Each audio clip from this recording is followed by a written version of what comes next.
are in demand in the United Kingdom, cricket bats not least of all. It's not just English willow. There is an important press conference that's about to start right now. Let's take a look at what's happening, and I'll come back to these key points in a little while. एक दिन है कि यहाँ पर दो देशों ने एक लैंडमार्क ये जो संधि साइन और सील की है, आप अभी ये डिलीवर करने के लिए तैयार है। इसके साथ दोनों ही देशों को बहुत ही ज़्यादा आशाएं और बेनिफिट होंगी, और दो देशों के लोग आपस में काम करके एक दूसरे के सहयोग करेंगे। It is a deal that will bring दो देशों के लोग आपस में काम करके एक दूसरे के सहयोग करेंगे। It is a deal that will bring huge benefits to both of our countries, boosting wages, raising living standards, and putting more money in the pockets of working people. It is good for jobs, it is good for business, cutting tariffs and making trade cheaper, quicker and easier. और दोनों ही देश साथ में काम करके wages बढ़ेंगी और वहाँ पे लिविंग स्टैंडर्ड भी बढ़ेंगी और लोगों के हिस्से में बहुत पैसे आएंगे और ये काम और व्यापार के लिए अच्छी होगी। वो टैरिफ काटने से ट्रेड सस्ता होगा और सहज होगा और सही होगा और सही होगा। It is good for British workers in cutting-edge manufacturing, whisky distillers across Scotland, and the service sector in London, in Manchester and in Leeds. और ये ब्रिटिश कामदारों के लिए बहुत अच्छी होगी वो मैन्युफैक्चरिंग में आगे बढ़ के, जैसे विस्की डिस्टिलरी है स्कॉटलैंड में और लंदन में, मैनचेस्टर और लीड्स में सर्विस सेक्टर है, और जो लोग इसका उपयोग करते हैं यहाँ यूके में इंडियन सामान अच्छे दामों में मिलके। It is good for consumers because it will bring down prices on Indian goods in the United Kingdom, like clothes and shoes and food, and it will deliver benefits for the long term. It will add about £4.8 billion to the UK economy every year and £2.2 billion to wages and hundreds of millions of pounds to regions and nations up and down the United Kingdom. और ये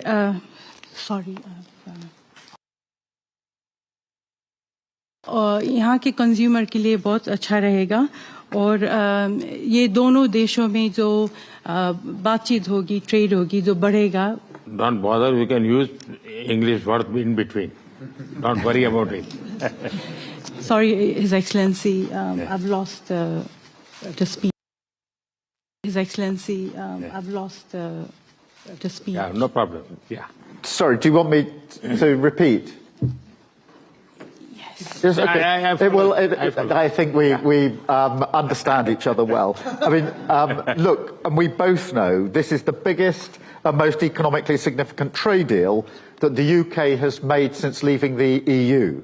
And I think I can say that it's one of the most comprehensive deals that India has ever done. So thank you, Prime Minister, for your leadership and for your pragmatism. And I'd like to thank everybody who's worked so hard to get this deal over the line. और आज ये जो बहुत बड़ी comprehensive deal तैयार की है और कामयाब की है, उसके लिए मैं आपको बहुत बहुत शुक्रिया कहना चाहता हूँ प्राइम मिनिस्टर साहब। और ये दोनों टीम जहाँ काम करके ये जो काम पूरा किया है, इसके लिए मैं बहुत खुशी हूँ। And, you know, as I've said before, and as we were just discussing in our tete-a-tete, we've entered a new global era, and that is one that requires us to step up, not to stand aside, to deliver for the British people by building deeper partnerships and alliances. And today is very much confirmation of that approach. और अभी वहाँ पे बात जब कर रहे थे आपके साथ बैठ के, हमने बातें की कि नई ग्लोबल इरा पैदा करनी है और इसके लिए हमको सब कुछ करना है जो हम सक्षम है, जिसके बाद ब्रिटिश लोगों को यहाँ पे बहुत ही बड़ी पार्टनरशिप मिलेगी आपके देश से, और यहाँ पे जो हम करने वाले हैं उससे दोनों देशों को फायदा होगा. And the UK has been negotiating a deal like this for many years, but it is this government that got it done. And with it, we're sending a very powerful message that Britain is open for business. And that is already generating huge confidence. Today we're announcing nearly £6 billion in investment and export wins between India and the United Kingdom, creating over 2,200 jobs for British workers. और ये जो ऐसी negotiation मैं पहले बहुत की है, पर ये जो अभी हमने किया है ये बहुत ही बड़ा होगा, क्योंकि ब्रिटिश लोगों को और संसार को ये जानेंगे कि Britain is open for business, व्यापार के लिए खुला है. और ये ब्रिटिश लोगों के लिए भी बहुत अच्छा होगा, क्योंकि ये 6 बिलियन पाउंड्स के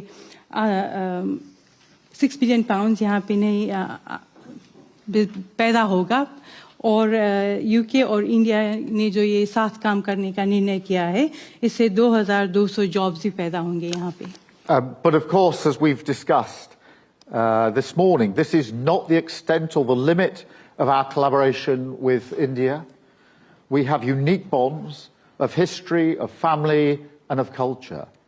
And we want to strengthen our relationship further so that it is even more ambitious, modern, and focused on the long term, the step up in the relationship that we discussed in the autumn of last year. And that's why, alongside this trade deal, I am delighted that we're building on our partnership by launching our India-UK Vision 2035 strategy, pledging to work more closely on areas such as defence, migration, climate, education and health.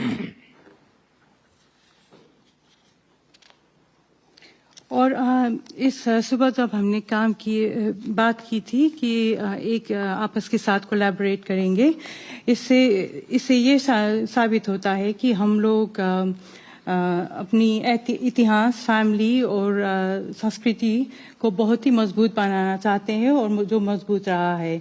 और इसीलिए भविष्य में हम ये दोस्ती, ये रिश्ता step up करना चाहते हैं.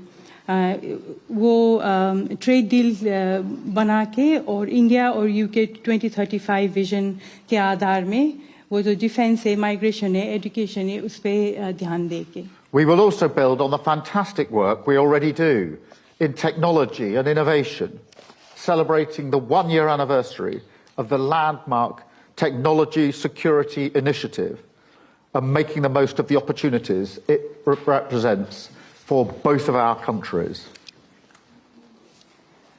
और टेक्नोलॉजी और इनोवेशन के क्षेत्र में भी अभी पहली एनिवर्सरी मनाया है जो हमने, वो टेक्नोलॉजी, इनोवेशन, सिक्योरिटी के आधार पे है, और ये आगे बढ़ेगा, इसका पूरा विश्वास है.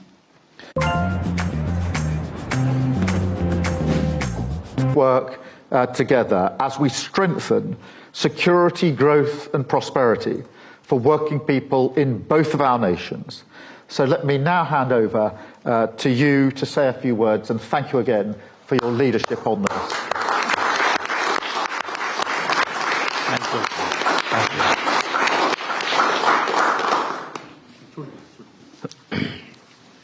Sorry.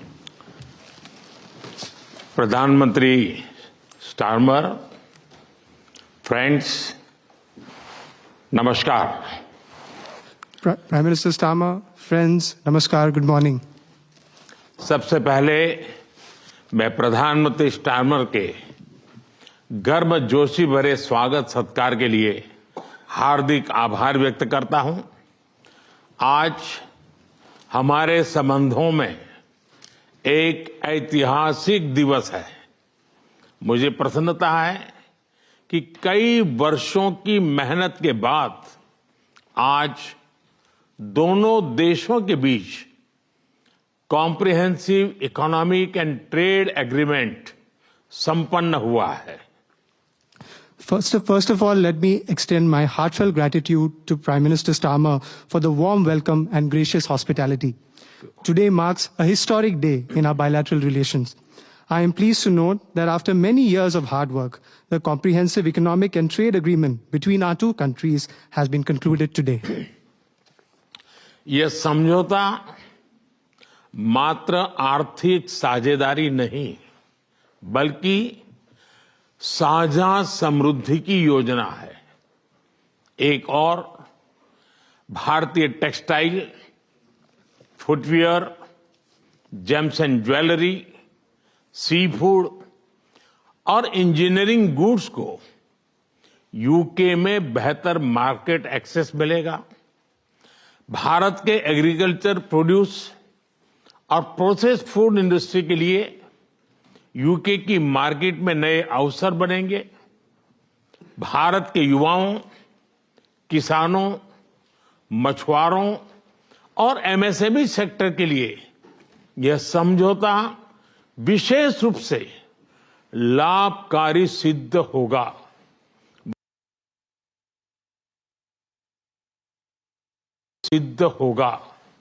वहीं दूसरी ओर भारत के लोगों और इंडस्ट्री के लिए यूके में बने प्रोडक्ट्स जैसे मेडिकल डिवाइसेस और एरोस्पेस पार्ट सुलभ और किफायती दरों पर उपलब्ध हो सकेंगे। This agreement does not merely pave way for economic partnership, but is also a blueprint for our shared prosperity. On the one hand, Indian textiles, footwear, gems and jewelry, seafood, engineering goods will get better market access in the UK. Indian agricultural products, processed food industry will find new opportunities in UK's market.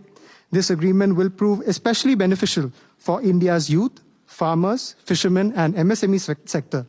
On the other hand, people and industries in India will be able to access products made in the UK, such as medical devices and aerospace parts at affordable and attractive prices. इस समझौते के साथ ही double contribution convention पर भी सहमति बनी है। इससे दोनों के सर्विस सेक्टर, विशेषकर टेक्नोलॉजी और फाइनेंस के उसको एक नई ऊर्जा मिलेगी। ईज ऑफ डूइंग बिजनेस को गति मिलेगी। कॉस्ट ऑफ डूइंग बिजनेस घटेगा और कॉन्फिडेंस ऑफ डूइंग बिजनेस बढ़ेगा। साथ ही यूके की अर्थव्यवस्था को भारतीय स्किल टैलेंट मिलेगा। इन समझौतों से दोनों देशों में निवेश बढ़ेगा और रोजगार के नए अवसर बनेंगे। इतना ही नहीं, दो लोकतांत्रिक देशों और विश्व की दो बड़ी इकोनॉमीज के बीच हुए यह समझौते वैश्विक स्थिरता और समृद्धि को भी बल देंगे। Along with this agreement, we also have reached a consensus on the Double Contribution Convention. This will inject new energy into the service sectors of both countries, especially in technology and finance. It will promote ease of doing business, reduce from India's skilled talent. These agreements will enhance investments and generate new employment opportunities in both countries. Moreover, as agreements reached between two democracies and two of the world's major economies, they will lend support to global stability and global prosperity. Friends, अगले दशक में हमारी comprehensive strategic partnership को नई गति और ऊर्जा देने के लिए विजन 2035 जारी किया जा रहा है। यह टेक्नोलॉजी, डिफेंस, क्लाइमेट, एजुकेशन और पीपल टू पीपल कनेक्ट के क्षेत्रों में एक मजबूत, भरोसेमंद और महत्वाकांक्षी साझेदारी का रोड मैप बनेगा। Friends, to give new momentum and energy to our comprehensive strategic partnership in the coming decade, today we are launching our Vision 2035. Vision 2035 is a roadmap that will form the basis of a strong, trustworthy, and ambitious partnership in the fields of technology, defense, climate, education, and people-to-people connect. Defence और security में साझेदारी के लिए defence industrial road map बनाया गया है। हमारी technology security initiative को और मजबूत करने पर काम किया जाएगा। It is our commitment that from AI to critical minerals, semiconductors to cyber security, we shall create the future together. A defense industrial roadmap has also been drawn up for partnership in defense and security. Work will continue on strengthening our technology security initiative. It is our commitment that from AI to critical minerals, from semiconductors to cybersecurity, we shall create the future together. Friends, शिक्षा के क्षेत्र में भी दोनों देश मिलकर एक नया चैप्टर लिख रहे हैं। यूके की 6 यूनिवर्सिटीज भारत में कैंपस खोल रही हैं। पिछले हफ्ते ही भारत के गुरुग्राम शहर में साउथ हैम्पटन यूनिवर्सिटी कैंपस का उद्घाटन हुआ है। Friends, in the field of education too, we are writing a new chapter together. 6 universities of the UK are opening their campuses in India.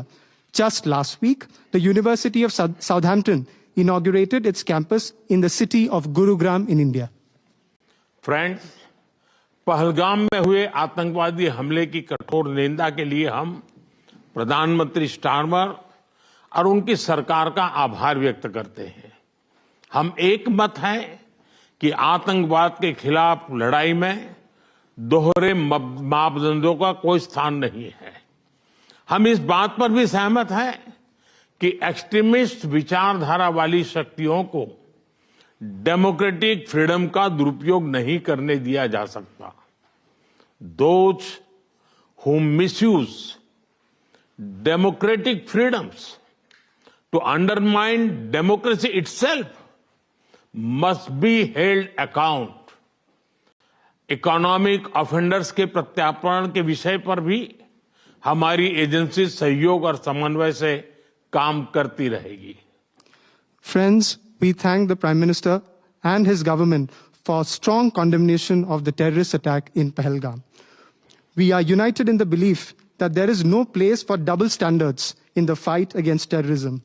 We also agree that the forces which espouse extremist ideologies should not be allowed to misuse democratic freedoms.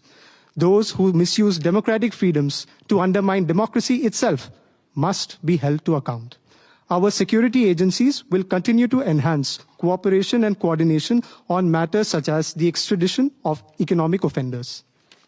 Friends, Indo-Pacific में शांति और स्थिरता, Ukraine में चल रहे संघर्ष और पश्चिम Asia की स्थिति पर हम विचार साझा करते रहे हैं। हम जल्द से जल्द शांति और स्थिरता की बहाली का समर्थन करते हैं। सभी देशों की संप्रभुता और क्षेत्रीय अखंडता का सम्मान अनिवार्य है। आज के युग की मांग विस्तारवाद नहीं, विकासवाद ही है। Friends, we have continued to exchange views on peace and stability in the Indo-Pacific, the ongoing conflict in Ukraine, and the situation in West Asia. We support early restoration of peace and stability. Respect for sovereignty and territorial integrity of all countries is essential. Today's era demands development, not expansionism. Friends, पिछले महीने अहमदाबाद में हुई दुर्घटना में मारे गए लोगों में कई यूके के नागरिक भाई बहन भी थे। उनके परिवार वालों के प्रति हम संवेदनाएं प्रकट करते हैं। यूके में रहने वाले भारतीय मूल के लोग हमारे संबंधों में एक लिविंग ब्रिज का काम करते हैं. They did not just bring curry from India, but also creativity, commitment and character. इनका योगदान सिर्फ यूके की समृद्ध इकोनॉमी तक सीमित नहीं है, बल्कि यूके के कल्चर, स्पोर्ट्स और पब्लिक सर्विस में भी दिखता है. Friends, last month in the unfortunate plane crash in Ahmedabad, our sisters and brothers of the UK were among those who lost their lives. I would like to express my deepest condolences to the families of the victims. The people of Indian origin in the UK form a living bridge that connects our two nations. They did not just bring curry from India, but also creativity, commitment, and character. Their immense contributions are not just limited to UK's prosperous economy, but are also visible in UK's culture, sports and public service. Friends, जब भारत और UK मिले और वह भी test series के दौरान, तो cricket का उल्लेख तो करना ही पड़ता है. For both of us, cricket is not just a game, but a passion. And also a great metaphor for our partnership. There may be a swing and a miss at times, but we always play with a straight bat. We are committed to building high-scoring, solid partnership. आज संपन्न हुए समझौते और vision 2035 इसी spirit को आगे बढ़ाने वाले माइलस्टोन है. Friends, I would be remiss not to mention cricket when India and the UK are coming together, especially during a test series.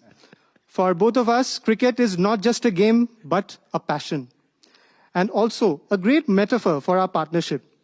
There may be a swing and a miss at times, but we always play with a straight bat. We are committed to building a high-scoring, solid partnership. The agreements concluded today and Vision 2035 are milestones which advance this very spirit. प्रधानमंत्री जी, मैं एक बार फिर आपके आतिथ्य सत्कार के लिए आभार व्यक्त करता हूं. मैं आपको भारत यात्रा करने का निमंत्रण भी देता हूं और आशा करता हूं कि हमें शीघ्र ही भारत में आपका स्वागत करने का अवसर मिलेगा. बहुत बहुत धन्यवाद. Prime Minister, I thank you once again for your warm hospitality. I would also like to take this opportunity to extend an equally warm invitation to you to visit India.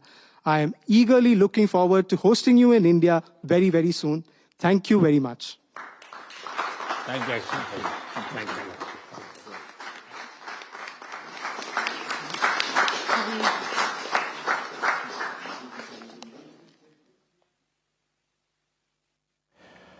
All right, the free trade agreement between India and the United Kingdom is through. You've seen Prime Minister Modi and Prime Minister Keir Starmer address the media over there. We'll talk about the free trade agreement in a little while from now, but I think there were a couple of important bits. The Prime Minister remembering victims of the Ahmedabad plane crash. Remember, there were several British nationals on that flight. The flight AI-171 was from Ahmedabad to London Gatwick when it crashed shortly after taking off from Ahmedabad on the 12th of June. He said that, the Indian diaspora, many of whom lost their lives, are a living bridge between the nations. He did speak very importantly about terrorism and economic offenders. He says those who misuse democratic freedoms to undermine democracy must be held accountable. We'll come back to many more highlights. Stay tuned.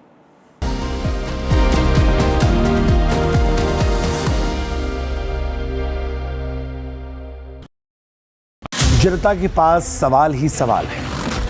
जवाब ढूंढने को वो देखती है news और देखती है यहाँ तो सवालों का मायाजाल है. ऊपर से ये अलग फाइट है. कोई पूरा लेफ्ट, तो कोई पूरा राइट है, बीच में मुद्दे के साथ कौन है, जनता को जवाब चाहिए। इसीलिए सवालों की परेड नहीं, मैं लाऊंगा खबरों की कचहरी। मैं शुभांकर मिश्रा, मेरे साथ देखिए कचहरी रात 8 बजे सिर्फ NDTV इंडिया पर। Is your business future ready? Join the 13-week strategic ESG certification program for business sustainability and growth for CXO and business leaders by NDTV, Terry and Zenora. Master global ESG frameworks, gain real-world tools and lead with impact. Starts August the 23rd. Enroll now and power your business with sustainability. I've been reporting on all issues, big and small, from Andhra Pradesh, Telangana, rest of South India, bringing you all the action, all that you need to know, all that you want to know. The energy of maximum city is infectious. I'm bringing that energy in our news coverage from financial capital Mumbai. Covering from the southernmost part of India over the last 23 years, I bring in-depth and 360-degree coverage from the Dravidian heartland. The land of Mishti, also known for its bitter politics. I have seen much water flow under the Howrah Bridge, covering Bengal in all its vivid colors. India's IT capital is always bustling, a city full of startups, stories and surprises. And I keep you ahead on all the Bengaluru buzz.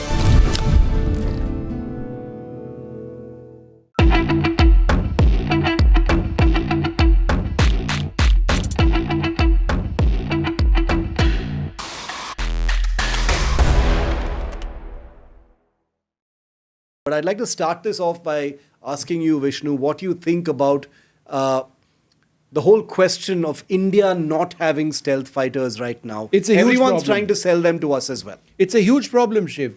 Let's face it, in as much as we love the Rafale aircraft and the Indian Air Force is completely vouching for it, perhaps they'd like more than 100 more. The Indian Navy has just gotten into an order for 26.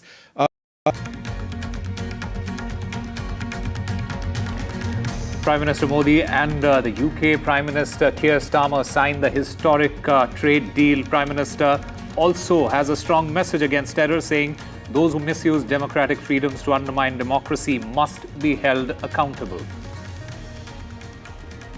A massive row over the Bihar voter list, disruptions from Parliament to Bihar. The leader of opposition in the Parliament, Rahul Gandhi, says that Election Commission won't get away with this.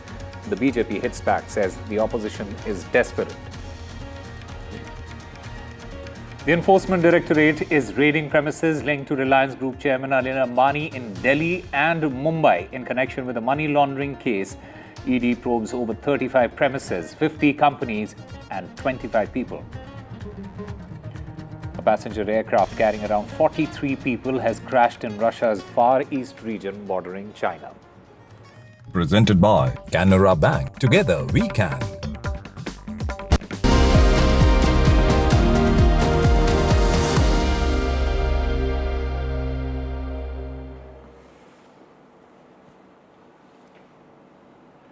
Welcome back. The landmark free trade agreement between India and the United Kingdom is now through. It's something that's going to benefit thousands of people on both countries, raising trade between the two countries by billions of dollars. But we've seen that press conference with Keir Starmer, the British Prime Minister, where Prime Minister Modi also made some important references to the need for nations to come together in fighting against terrorism. He offered his condolences to the victims of the Air India 171 crash. Remember, many of them were British nationals. These are all important references where both the countries are looking at and both the leaders spoke about. As far as the India-UK free trade agreement was concerned, Prime Minister Keir Starmer said that this was the biggest deal that the United Kingdom had entered into since they left the European Union after Brexit, as it were. But significantly, going back to that point of working together on security issues, our agencies are working together towards extradition of economic offenders. I believe our Prime Minister said that, and that, of course, refers to Neeraj Modi and to Vijay Mallya potentially as well. We'll take a short break, come back with more.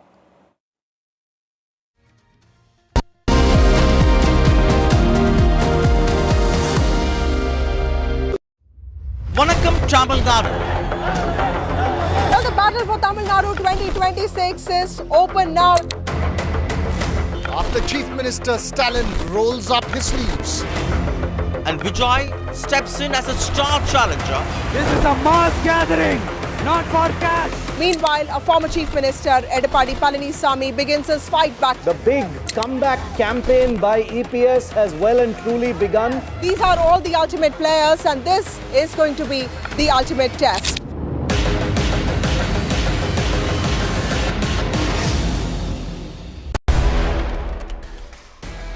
Well, in the latest episode of Control All Defense, we are talking about a platform that all of you want to hear about, that's Tejas. The big question, we do know it's a great platform, but is it of use for the Indian Air Force going into the future? How relevant will it remain?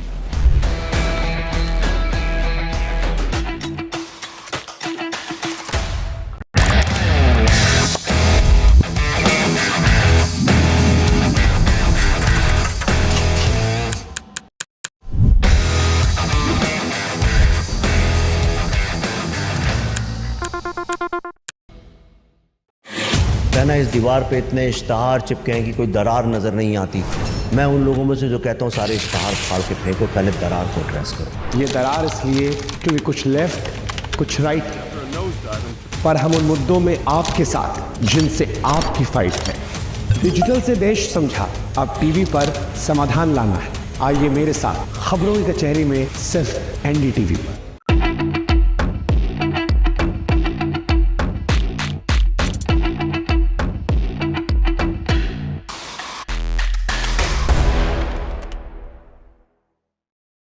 A 36-hour non-stop flight by a small pack of B-2s. A lot of other aircraft were also involved, we know that. But let's talk about the B-2 flight itself. They took off from Missouri. 36 hours later, they landed back without once landing. They delivered their bombs 18 hours later over Iran and then came back. How was this possible? Because the Department of Defense says at no point of time on this 36-hour journey was there any reason to believe that they were either detected or reacted to? Well, they weren't detected, because if they were, then they'd be in some serious trouble. It's one of the most unbelievable missions, one of the most historic long-range strike missions. There were 7 B-2s, which by B-2 standards is a fair number of them. There was deception in the very beginning. There was a sense that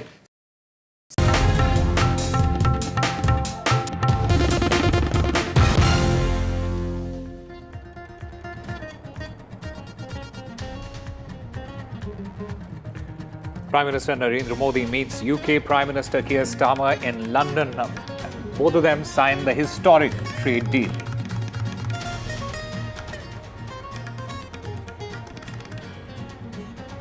A massive row over the Bihar voter list disruptions from Parliament to Bihar. The leader of opposition in the Lok Sabha, Rahul Gandhi, says that the Election Commission won't get away with this. The BJP hits back, says opposition is desperate.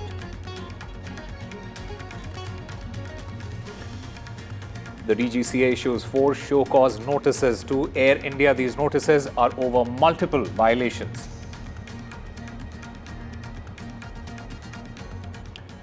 A passenger aircraft carrying around 43 people has crashed in Russia's Far East region bordering China.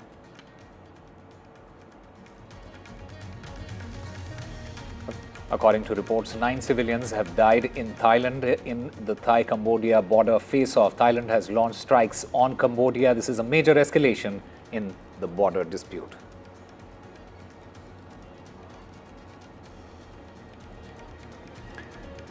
Rishabh Pant suffers a fractured toe and has been ruled out of the India versus England Test series.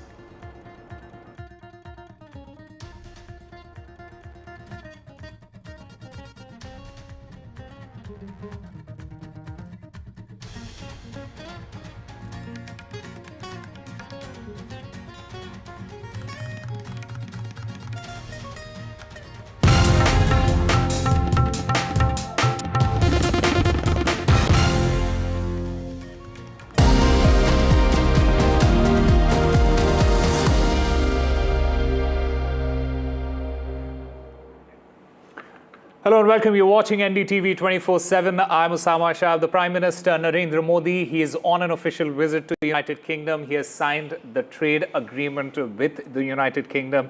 They were, in fact, the Prime Minister Narendra Modi and Keir Starmer, the UK Prime Minister, they were speaking to the media, and Vishnu is here with us. Vishnu, a couple of very important points that the Prime Minister made in that speech, especially his strong message against terror, where he says that those who misuse democratic freedoms to undermine democracy must be held accountable. That is a very important point that he has made. I would suggest that, when we talk, Osama, about this particular visit, and while we talk about the business deals and the free trade agreement, which is win-win, India goes through the entire process of the bilateral relationship. The United Kingdom is a strategic partner, and there are problems which India feels need to be addressed, not least of all the role of Pakistan in terror. Yep.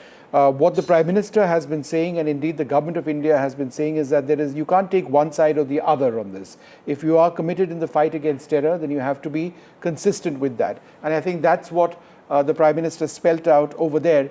But I do believe, Osama, it was very significant and poignant that the Prime Minister did refer to AI 171, the crash of the Air India jetliner, and offered his condolences to the British families of those who'd lost their near and loved ones. Remember, this is the flight from Ahmedabad to London Gatwick, which went down. We're joined by Syed Zubair Ahmed. He's a senior journalist from the United Kingdom, and my colleague Radhika Iyer joins us as well. Radhika, let me come to you first. The deal is now done. What, in simple terms, does it mean for India, and what does it mean for the United Kingdom? A great deal of job creation for India, close to 5 million, is being projected over the next few years in the export sector. And for the United Kingdom, it means a good access to India, which is the world's largest consumer market. By volume, India is the largest consumer of Scotch whisky. India has huge purchasing power. So for all the exports that Britain does to India, that is a great market that they have access to. And the UK has projected that it will add to their GDP by 4.8 billion over the next few years. On ground, we're expecting changes as well, Vishnu, for the pages of the report to be out first, the deal to be out first, following which businesses are expected to get into those conversations of compliance and certification. We know that there has been already a spike in the number of businesses that are being set up by British Indians here in the UK to be able to use this deal to benefit from the access that via this deal the route will offer. And there are likely to be changes on the ground in terms of movement of people, exchange of ideas, exchange of just complementary skills that the two nations have in terms of experience, in terms of agility, and just innovative digital automation that the two nations can exchange. So a great deal of potential, lots of opportunities, and huge room for further improvisation of this deal over the next few years. Let me go across to Mr. Ahmed. What the Prime Minister said is significant in the context of the Khalistan struggle, I would suggest, or sympathizers of the Khalistan movement in the United Kingdom. Prime Minister Modi said, those who misuse democratic freedoms to undermine democracy must be held accountable. I think that's a clear reference to what we've seen in the United Kingdom. We've seen attacks on the Indian High Commission, for example. And so that's a very strong message of Prime Minister Modi. How would it be received in the United Kingdom? Well, this definitely is a very strong message because there is a little bit of duplicity here in the West, including in the United Kingdom, when it comes to dealing with the unwanted people, the people who are wanted in India, who have terror backgrounds in India, but they are being sheltered or they are living here in the United Kingdom. They need to be sent over to India. India has been demanding that for a long time, but they roam here freely. So that will not work. There has to be no duplicity. If you think that they are wanted in India and India demands their return to the country, you should comply with India's request. And that is not happening we've seen in the past few years, there have been dozens of requests, but they have not been complied with, not been met with. And that is what the Prime Minister was referring to, that there has to be both-way traffic. All right, sir. Thanks very much for joining us with that. What we're going to do at this stage is actually bring you a couple of details of that free trade agreement. And we've been doing that all afternoon, but it's important to understand what exactly it is we are trying to do. So let's focus now, and this isn't inclusive, it's just one of the parts of that deal, protecting and projecting brand India from Kolhapuri Chappals to Banarsis and Chanderis, often crafted by Indian women. That's a massive priority in the India-UK Free Trade Agreement. In fact, there is detailed mention on how gender empowerment is at the heart of various parts. In fact, the entire deal. And I'll explain this. The agreement is transformative for the economic empowerment of women. The India-UK Free Trade Agreement includes a pioneering trade and gender chapter, for example, to promote women's empowerment in global trade. By eliminating tariffs on 90% of tariff lines, the Free Trade Agreement enables Indian women in textiles, leather and tech to gain access to the UK's $23 billion market. Now, geographical indicators or indications on products which are exported from India are being done to protect heritage crafts like Banarasi and Chanderi and ensuring fair value for women artisans in textiles and in leather. Kolhapuri Chappals. Now, India's leather icon has gone truly global. These are crafted by women as well and family artisans in Maharashtra and other states. These will now have duty-free access to the UK's premium handmade footwear market. The goal is to enhance brand recognition, cultural identity, and the income ultimately of artisans. The free trade agreement is expected to boost job creation and financial independence for women. It positions India as a top supplier in labor-intensive sectors. Here's another area which India is looking at very, very closely indeed on. A key part of the India-UK Free Trade Agreement is on unleashing the power of India's blue economy. In other words, stepping up India's marine product exports to give India's fisher folk an opportunity to get into a market where there is massive untapped export potential. Let's spell this out. Now, India's marine product exports, valued at $8.09 billion in 2022-2023, included a high demand for fish like shrimp, cuttlefish, tuna, and whitefish in the UK economy. The UK economy is in fact a key market for fish. The India-UK Free Trade Agreement eliminates tariffs on Indian seafood. It enhances price realization. It benefits coastal fisher folk in India through the increased procurement rates. Seafood processing plants employ thousands of women, can double capacity utilization with improved UK market access under the Free Trade Agreement. I was talking about coastal states like Kerala, Andhra Pradesh, and Tamil Nadu. These will see significant job creation from the Free Trade Agreement's export-led opportunities. Now, despite the UK's $5.4 billion marine import market, India has just a 2.25% share, and that highlights quite clearly a substantial untapped export potential. Now, this free trade agreement drives growth in value-added seafood exports like shrimp and tuna, with a 3.5% rise in 2024-2025. It encourages product diversification. But what we can do now is actually listen in to what Prime Minister Keir Starmer and what Prime Minister Modi have had to say. Look, and we both know this is the biggest and most economically significant trade deal that the UK has made since leaving the EU.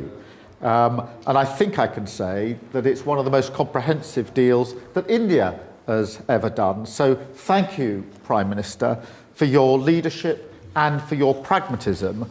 And I'd like to thank everybody who's worked so hard to get this deal over the line. We've entered a new global era, and that is one that requires us to step up, not to stand aside, to deliver for the British people by building deeper partnerships and alliances.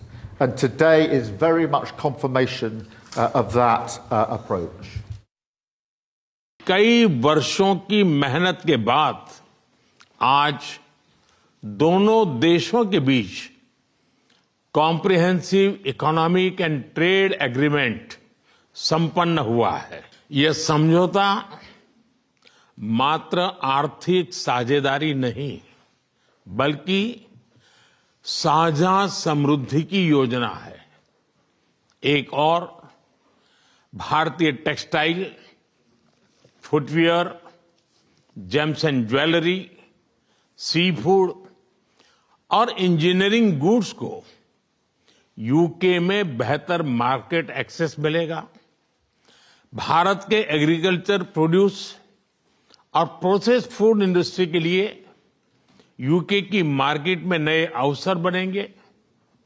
Bharat के युवाओं, किसानों, मछुआरों और MSME sector के लिए यह समझौता विशेष रूप से लाभकारी सिद्ध होगा।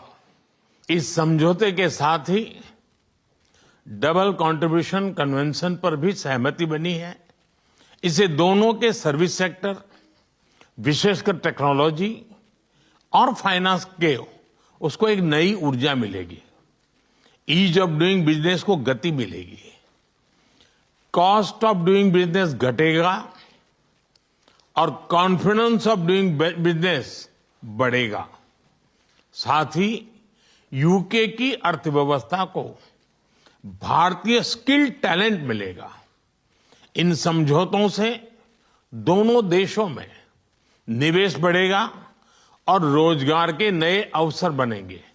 इतना ही नहीं, दो लोकतांत्रिक देशों और विश्व की दो बड़ी इकोनॉमीज के बीच हुए यह समझौते वैश्विक स्थिरता और समृद्धि को भी बल देंगे।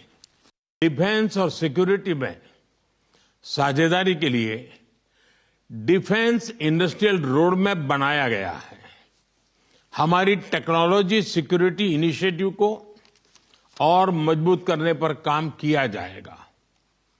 It is our commitment that from AI to critical minerals, semiconductors to cyber security, we shall create the future together. Friends, Pahalgam में हुए आतंकवादी हमले की कठोर निंदा के लिए हम प्रधानमंत्री स्टारमर और उनकी सरकार का आभार व्यक्त करते हैं। हम एक मत हैं कि आतंकवाद के खिलाफ लड़ाई में दोहरे मापदंडों का कोई स्थान नहीं है।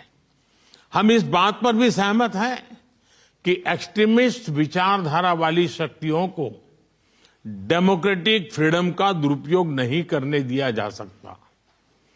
Those who misuse democratic freedoms to undermine democracy itself must be held account. Economic offenders के प्रत्यार्पण के विषय पर भी हमारी एजेंसी सहयोग और समन्वय से काम करती रहेगी। Well, we can go back to Syed Zubair Ahmed, who's been tracking all of this very closely. Mr. Ahmed, thank you very much once again for being with us. Economic offenders, that's another issue which affects India. The fact that, we've got Nirav Modi in the United Kingdom. We've got Vijay Mallya as well. There's been a lengthy legal process over there and they still aren't back in India. Again, how important is it for both countries to work together in this regard? Well, I think it is quite important for both the countries to work on this issue together. India has been demanding their return for a long time, but the British government says that there is a process that needs to be followed, and the legal process is a lengthy one, and that is what the British government position is. So now one could say that the legal process could be expedited quickly, but then the legal position is that the judiciary here is independent. It works independent of the government.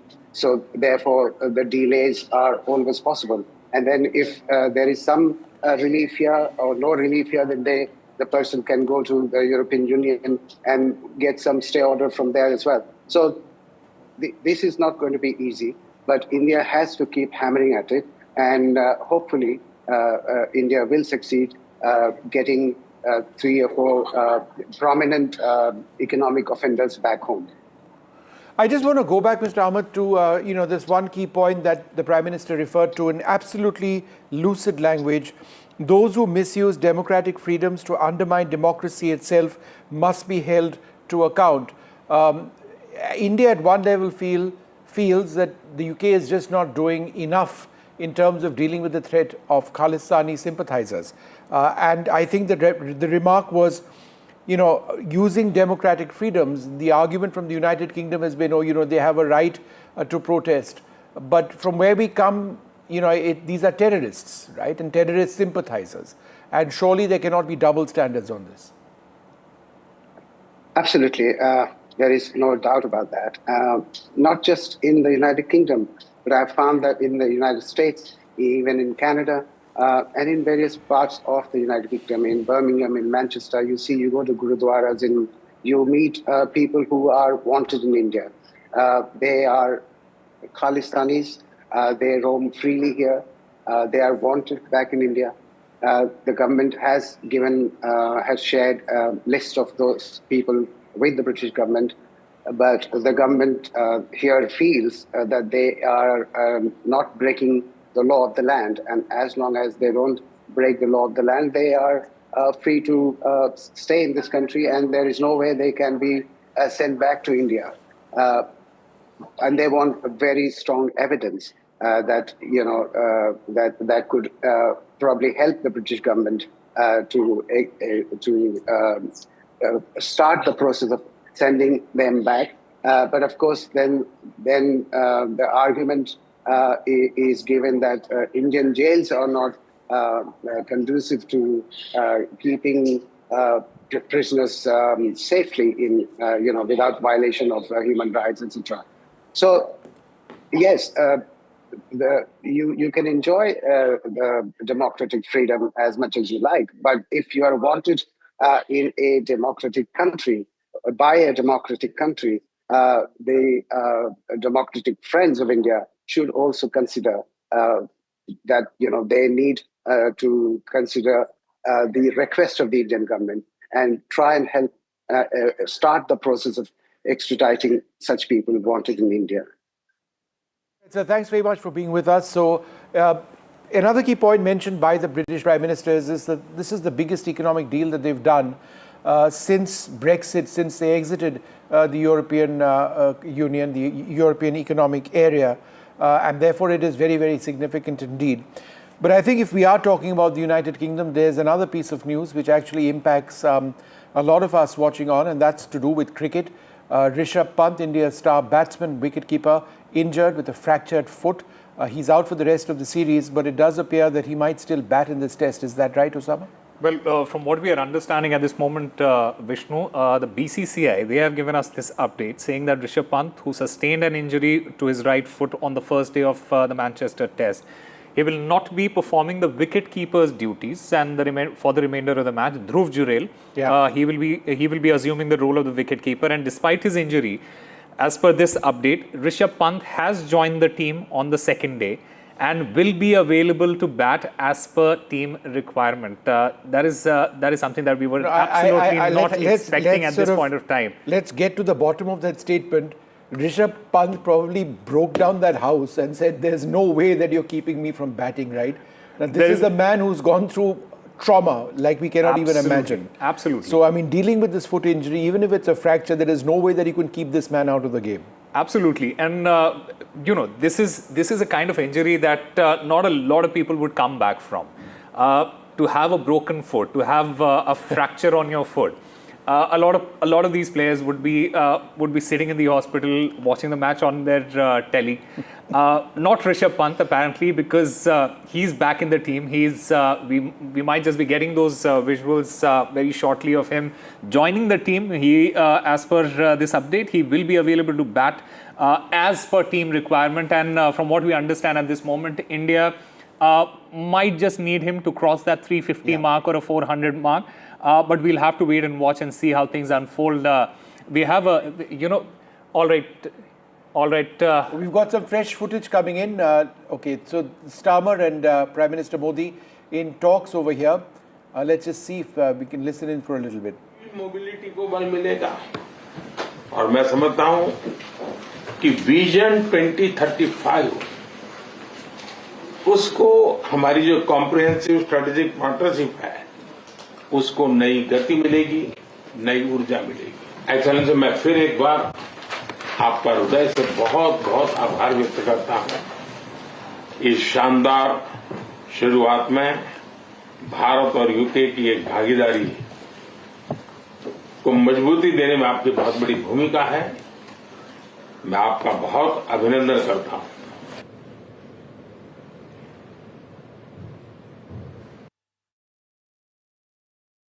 All right, so the Prime Minister speaking to Keir Starmer over there, just an excerpt. So just in terms of the process now after this meeting with the two leaders and with the free trade agreement having been done and with that rather expansive press conference having been announced, the Prime Minister will be meeting King Charles, and later on this evening he departs from the United Kingdom on a very important visit to the Maldives. We'll spend a large part of the day tomorrow to talk up that significance of the visit of the Maldives, a very important neighbor, and a relationship which India is trying to work through once again. It appears to be headed once again in the right direction. But this is important, this visit. 3 years plus they've been talking about that free trade agreement. It is now done and dusted. Implementation from next year onwards. We'll keep talking about why it's important through this evening. We'll be joined by some of India's leading industrialists on that, some of whom are a part of the delegation of the Prime Minister. All that and a lot more over the next several hours. Stay tuned.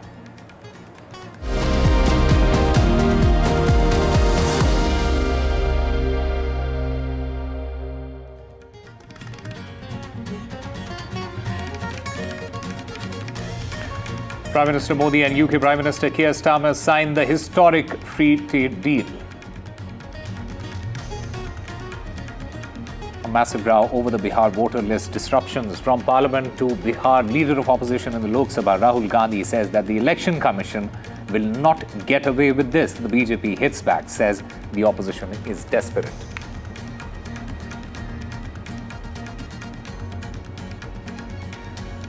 DGCA issues 4 show-cause notices to Air India, and these notices are over multiple violations. A passenger aircraft carrying around 43 people has crashed in Russia's Far East region bordering China. Presented by Canara Bank. Together we can.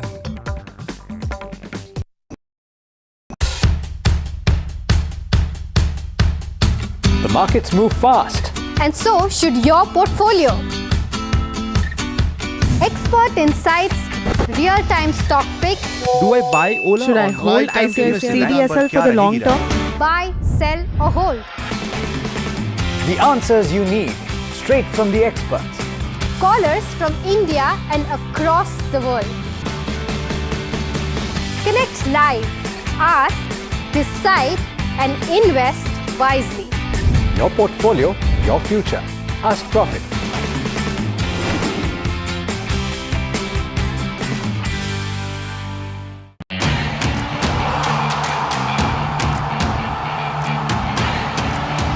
Some say sport is a matter of life and death. The truth is, it is far more serious than that. Sport is about ecstasy and agony, about pain and suffering, about joy and much more. Some say there's no one better to tell these stories. So here I am. Join me, Boria Majumdar, on India's #1 news network.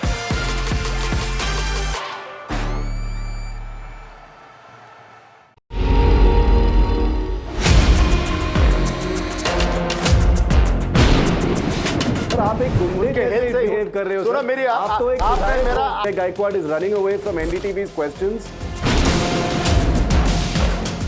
That issue is not before the High Command. It was not discussed so far. Kolhapuri Chappals costing $1,300. The noise we made finally got heard, and it's so nice that somebody took action on it. Pictures and videos of women that were taken in the Bengaluru metro, now on Church Street and other prominent places in Bengaluru. We managed to arrest both of them. We are bringing you now, for the very first time, is that the Air India preliminary crash report is out. This 15-page report into 10 key findings of what really is being said in this probe report. What's reporting without impact? NDTV 24/7. जनता के पास सवाल ही सवाल है। जवाब ढूंढने को वो देखती है न्यूज़ और देखती है यहाँ तो सवालों का मायाजाल है। ऊपर से ये अलग फाइट है, कोई पूरा लेफ्ट तो कोई पूरा राइट है, बीच में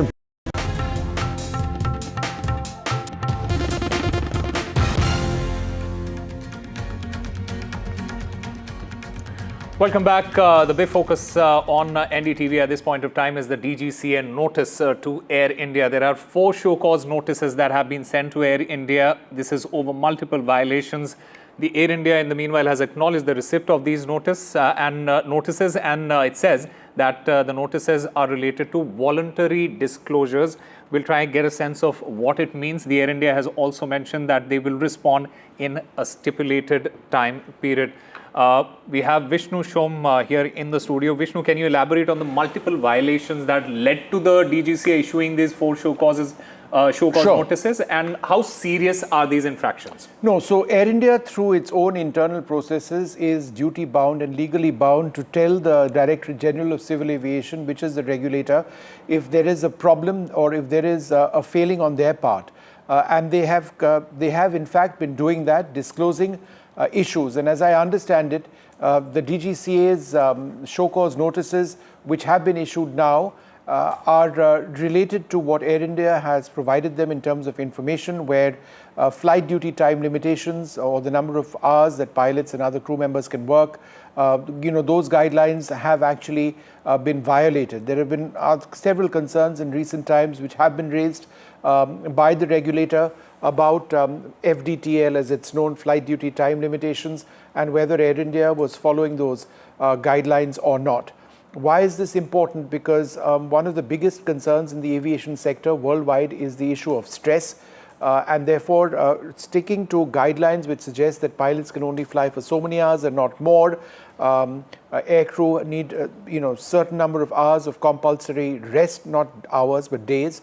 That is something which the government takes, or the regulator takes, very, very seriously. So there have been, on the basis of voluntary disclosures by Air India, statement, or I should say show cause notices by the regulator. So that's one part of what's happening, Osama, with Air India. But I'll be joined by Tanushka. My colleague Tanushka has been tracking the story very closely and is with us.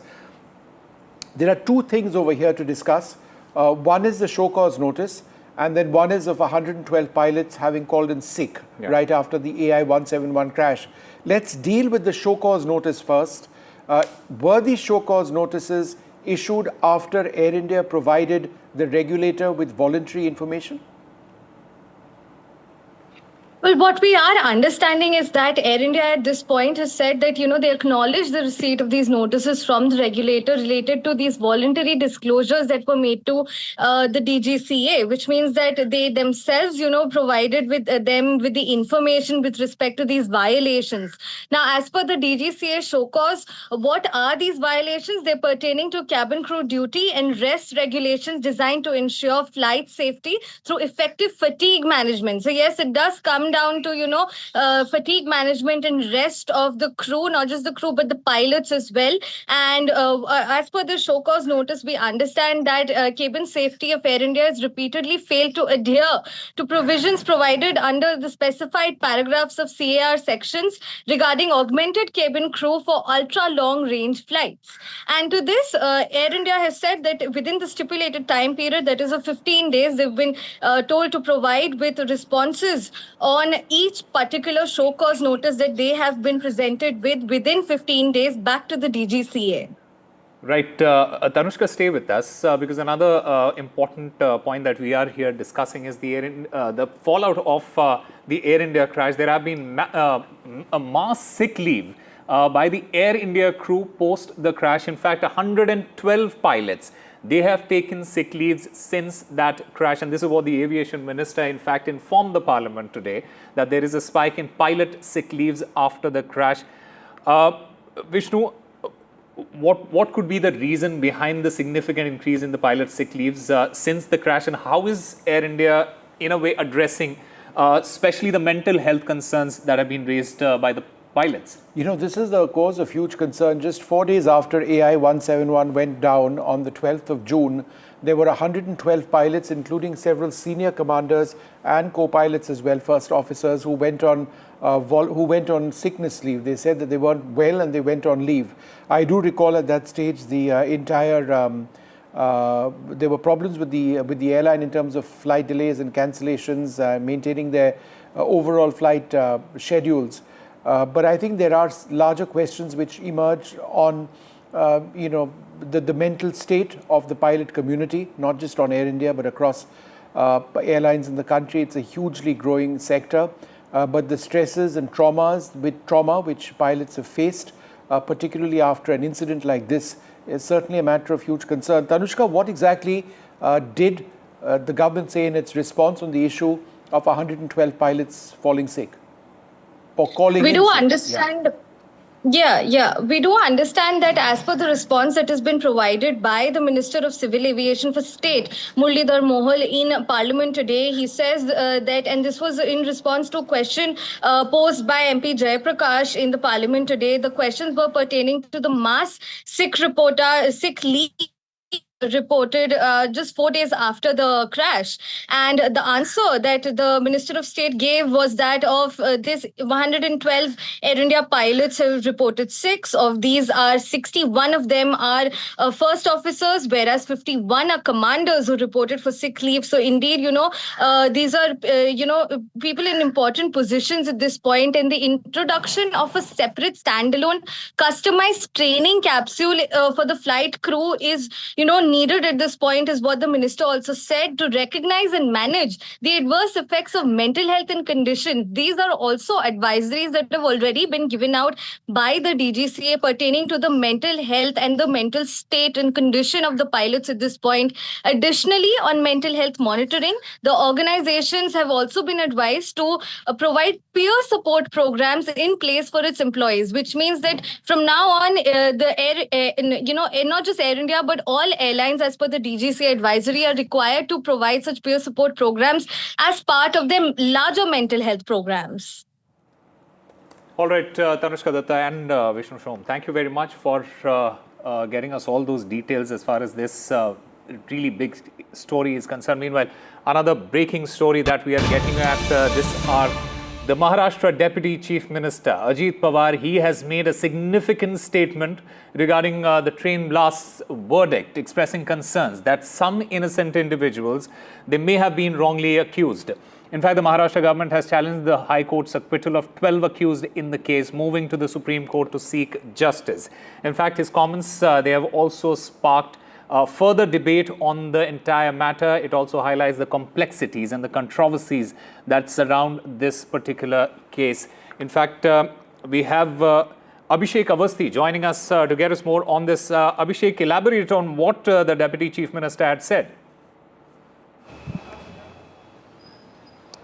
See, definitely, after this stay by the Supreme Court, we were asking him the question that, how do you react? Because finally what was expected from the Maharashtra government, that they should file and challenge and appeal to this verdict of the Bombay High Court, and it was accepted. So he also importantly pointed out that, what the intention behind is, none of the innocents should be punished. At the same time, those are responsible should be, punished. So, importantly, but he also mentioned a point that there were several innocents who were wrongly, taken into custody, or you can say at the same time, during the course of investigation, there were several who also lost their life.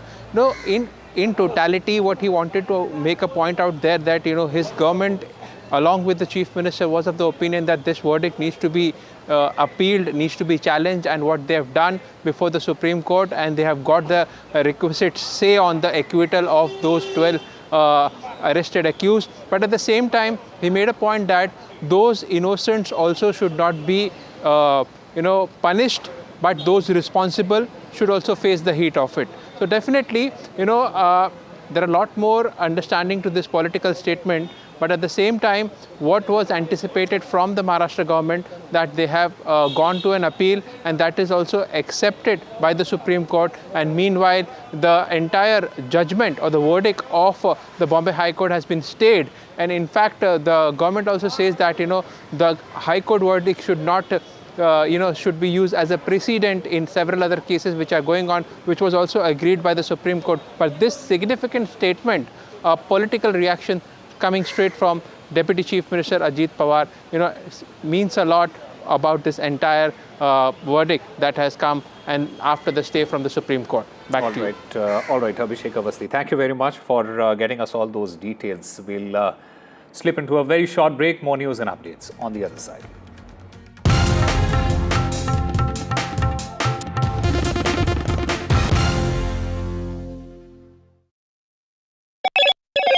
Hello, Moto.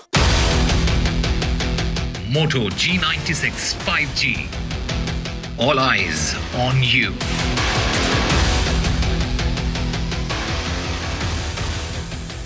Prime Minister Narendra Modi meets UK Prime Minister Keir Starmer in London. PM Modi and Keir Starmer signed the historic trade deal.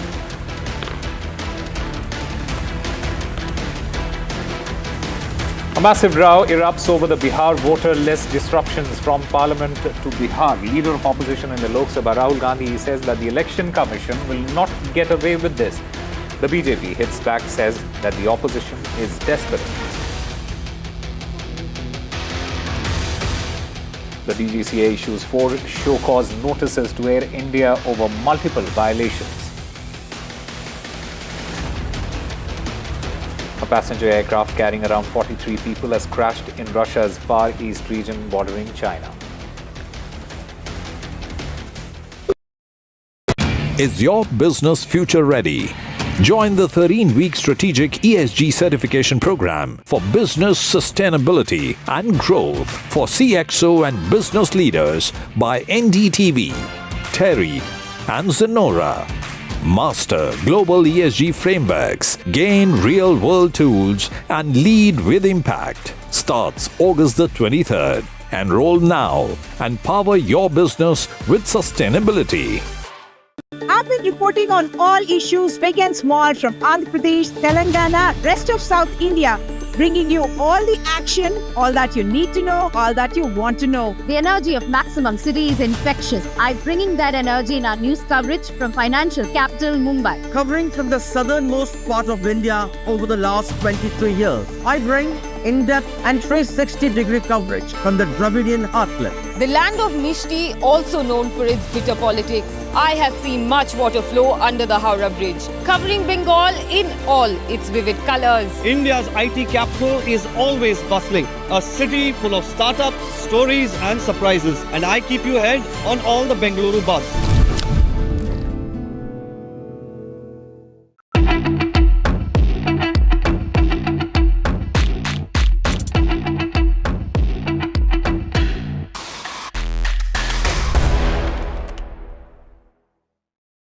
But I'd like to start this off by asking you, Vishnu, what you think about the whole question of India not having stealth fighters right now. It's a huge Everyone's problem. trying to sell them to us as well. It's a huge problem, Shiv.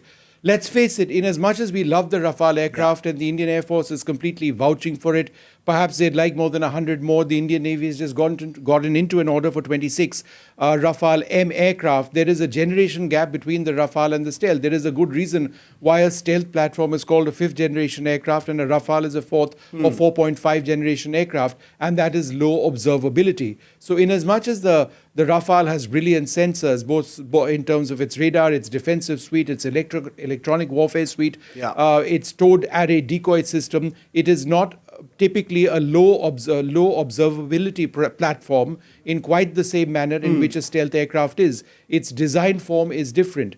And therefore, if Pakistan does have low observable aircraft, which would be the J-35, in fact, the first ones might even start entering service or coming into the PAF ahead of entering service at some time this year, then India is in trouble. So Why? this year? Wow. Yeah. Okay. The first could actually start coming in this year. They're really pushing for it. And they've gotten apparently into some agreement with the Chinese to ensure that the funding is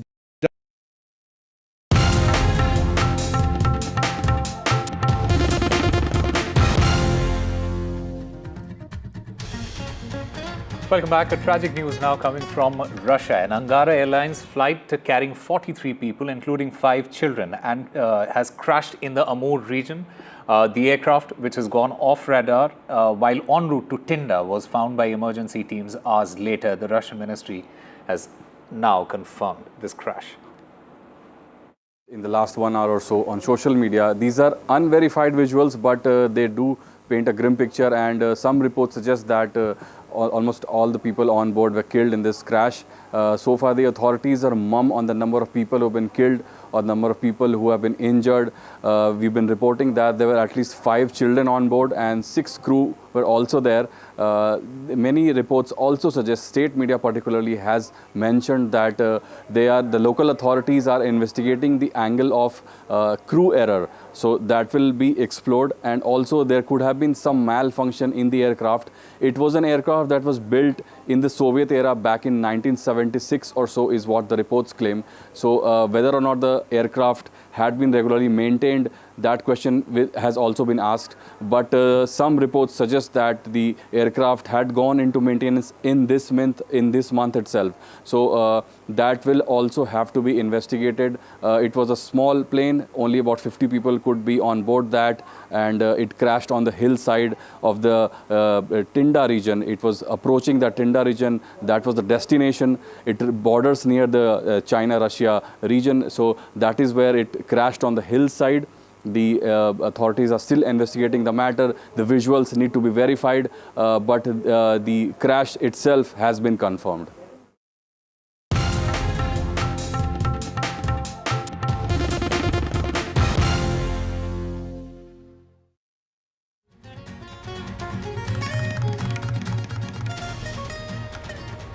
Prime Minister Modi and UK Prime Minister Keir Starmer sign the historic free trade deal.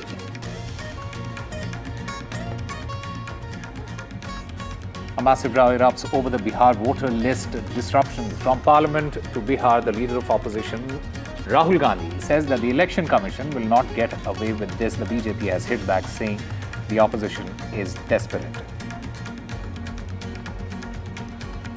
DGCA issues 4 show-cause notices to Air India over multiple violations.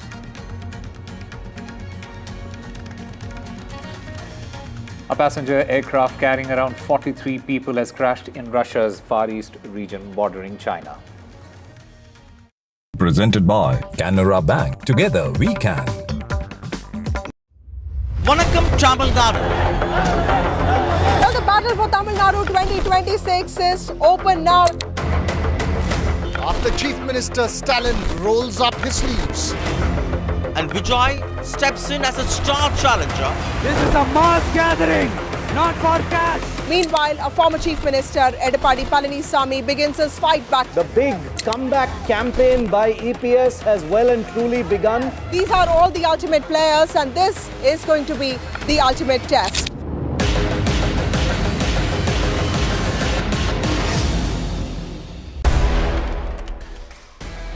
Well, in the latest episode of Control All Defense, we are talking about a platform that all of you want to hear about, that's Tejas. The big question, we do know it's a great platform, but is it of use for the Indian Air Force going into the future? How relevant will it remain?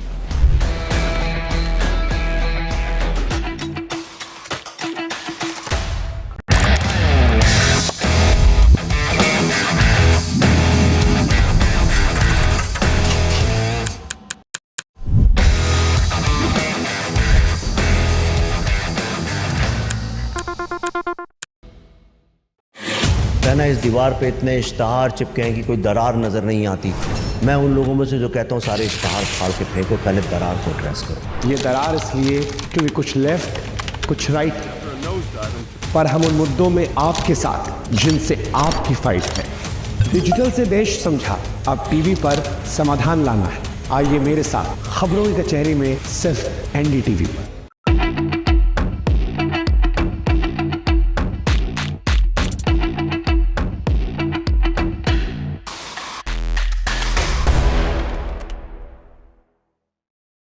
A 36-hour non-stop flight by a small pack of B-2s. A lot of other aircraft were also involved, we know that. But let's talk about the B2 flight itself. They took off from Missouri. 36 hours later, they landed back without once landing. Yeah. They delivered their bombs 18 hours later over Iran and then came back. How was this possible? Because the Department of Defense says at no point of time on this 36-hour journey was there any reason to believe that they were either detected or reacted to. Well, they weren't detected, because if they were, then they'd be in some serious trouble. It's one of the most unbelievable missions, one of the most historic long-range strike missions. There were 7 B-2s, which by B-2 standards is a fair number of them. There was deception in the very beginning. There was a sense that some of them were flying west across the Pacific. In fact, they weren't. And even if a few planes were positioned in one area, they were not going to be flying the Pacific route. That was the big distraction.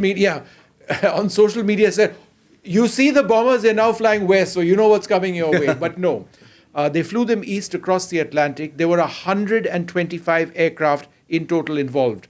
Refuelers were involved at every stage.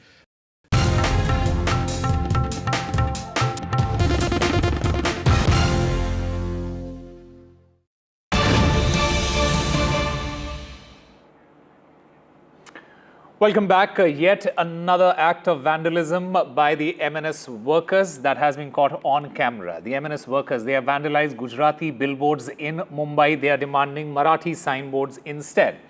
Mumbai witnessed vandalism by the M&S workers who have targeted Gujarati billboards along the Mumbai-Ahmedabad highway. They are demanding the removal of non-Marathi signboards and their replacement with Marathi ones.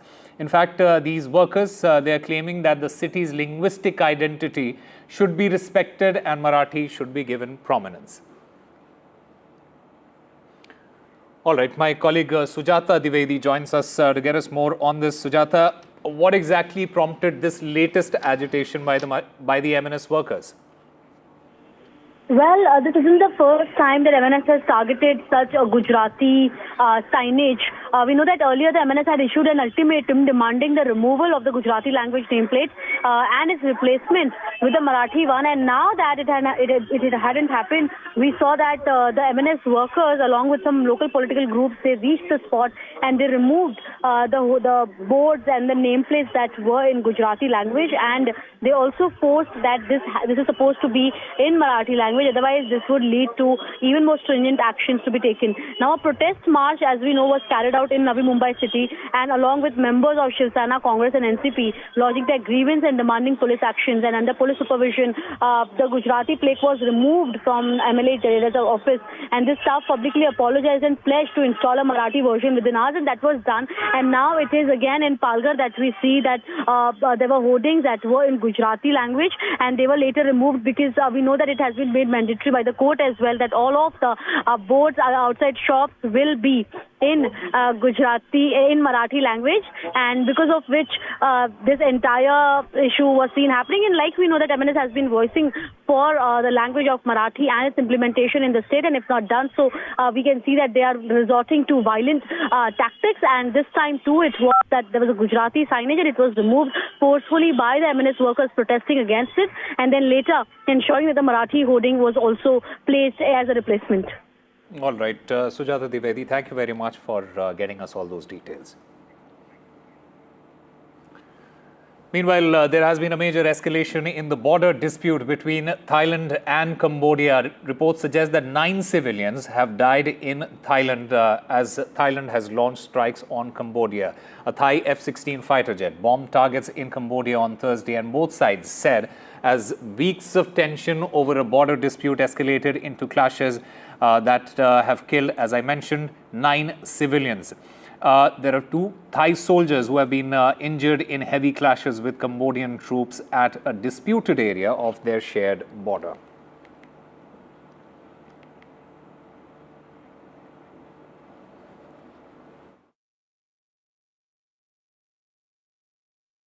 The Royal Thai government urges Cambodia to cease its repeated acts which constitute severe violations of international law.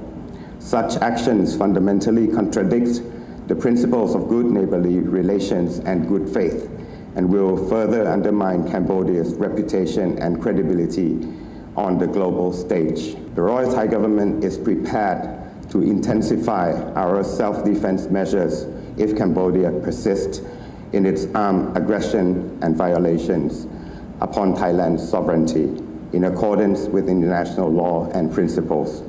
I would say that the problems, the conflicts between two countries, between Thailand and Cambodia, has been going up and down through the history, and it has been going like this for decades. And the most severe one was in 2003 that our Royal Thai Embassy was burned down by the Cambodian people. But I would say that since then, we have never had a strong confrontation, the severe confrontations up until right now. And this time is about the claiming territory that have the castles and the land that is still has been in the dispute for a long time. According to MOU 43, in which it has been signed for like many years ago, but is still in considerations. In discussion whether which part of the land, which part of the castle is belong to whom. At the same time, it has been the JBC, which is Joint Border Committee, a committee meeting for 5 times already, but the conflict and the disputes and the quarrels, the confrontations still happen. And this time, I would say the escalations of the conflict has been escalated so really fast compared to in 2003, because I think that it is right after yesterday Thailand decided to downgrade the relationship of between Thailand and Cambodia by recalling the ambassadors back, by requesting the Cambodian ambassador back to their own country. And since I think that is quite maybe coincident that the situations has escalated so fast that the certain that the Cambodian side used heavy weapons to attack Thai people, and this time it was as unexpected that the attack was against civilians, including the hospitals, and which is strongly against the Geneva Conventions that both countries has ratified. Is the conceptions of these Geneva Conventions. And right now the confrontations and the fight between both of them is still going on, and it seems like it is not going to be settled soon, I would say. And right now, approximately there have been around 11 deaths happened along the border, and one of them was children. Relations between Thailand and Cambodia are spiraling downwards as tension increases over disputed border areas. On Wednesday, Thailand expelled Cambodia's ambassador and recalled its own from Phnom Penh. In response, Cambodia is recalling all its diplomatic staff, leaving behind only a second chargé d'affaires and requiring the Thais to do the same. Well, this follows an incident Wednesday in which a patrolling Thai soldier lost a leg and 4 other soldiers were hurt in a landmine blast in a border area claimed by both sides. Thailand has also now closed several frontier crossings and said it will consider further measures. Last week there was a similar incident in a different part of the border in which 3 Thai soldiers were injured. The Thais say the mines were newly laid and of a type they don't use. The armies called on Cambodia to take responsibility and called the incident a serious threat to peace and stability in the border region. But Cambodia has called the claims baseless. It denies planting the devices and says these locations are still littered with old mines from previous conflicts. It also said the Thai soldiers were inside Cambodia, not Thailand, and that they were violating an agreement on patrolling paths. The two neighbours have long disputed the ownership of several small parcels of land. This current, increasingly bitter face-off turned deadly in May when a Cambodian soldier died in an armed clash. Efforts to defuse the situation have so far failed. Meanwhile, nationalist passions are rising on both sides of the border. All right, we'll slip into a very, very short break. But on the other side, we have Vishnu Shom. Vishnu, what are we discussing on the other side? Well, there's been an important statement in Parliament today. It now appears that 112 Air India pilots had called in sick after the AI-171 crash. Why did they do that? Serious questions on mental health also coming up in Parliament statements. All that and a lot more.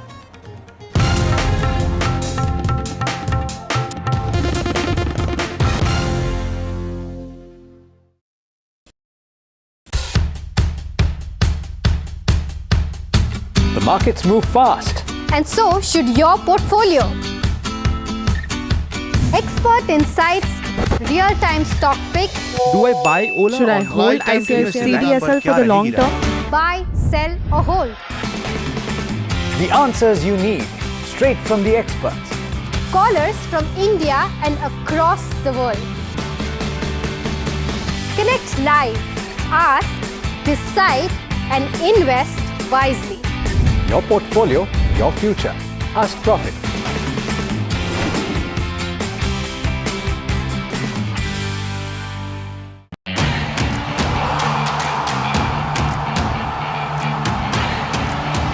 Some say sport is a matter of life and death. The truth is, it is far more serious than that. Sport is about ecstasy and agony, about pain and suffering, about joy and much more. Some say there's no one better to tell these stories. So here I am. Join me, Boria Majumdar, on India's #1 news network.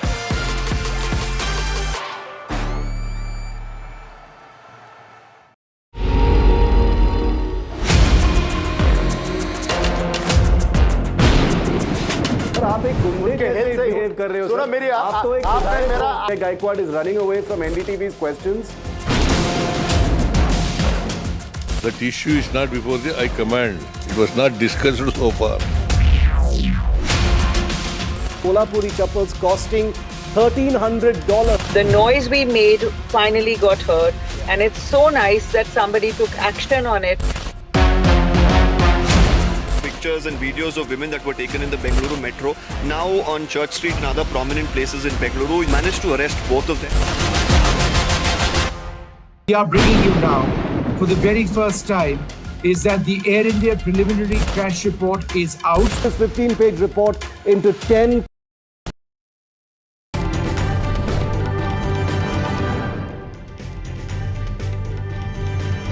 The historic India-United Kingdom Free Trade Agreement is through. The Prime Minister is in the United Kingdom. Keir Starmer, the British Prime Minister, says this is the biggest deal that they've done since Brexit.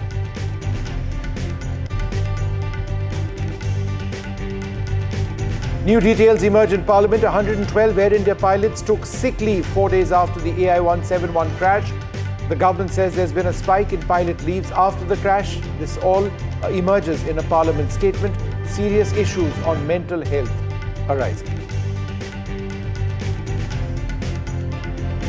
The Directorate General of Civil Aviation, the aviation regulator, separately issues 4 show cause notices to Air India over multiple violations.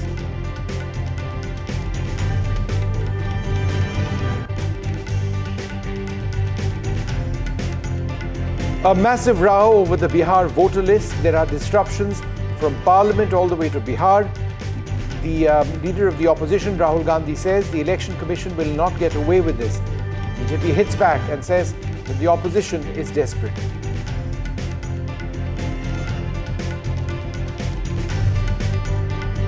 There's a face-off between Thailand and Cambodia on their border. 9 civilians have died in Thailand. Thailand launches military strikes on a part of Cambodia, a major escalation in a standing border dispute.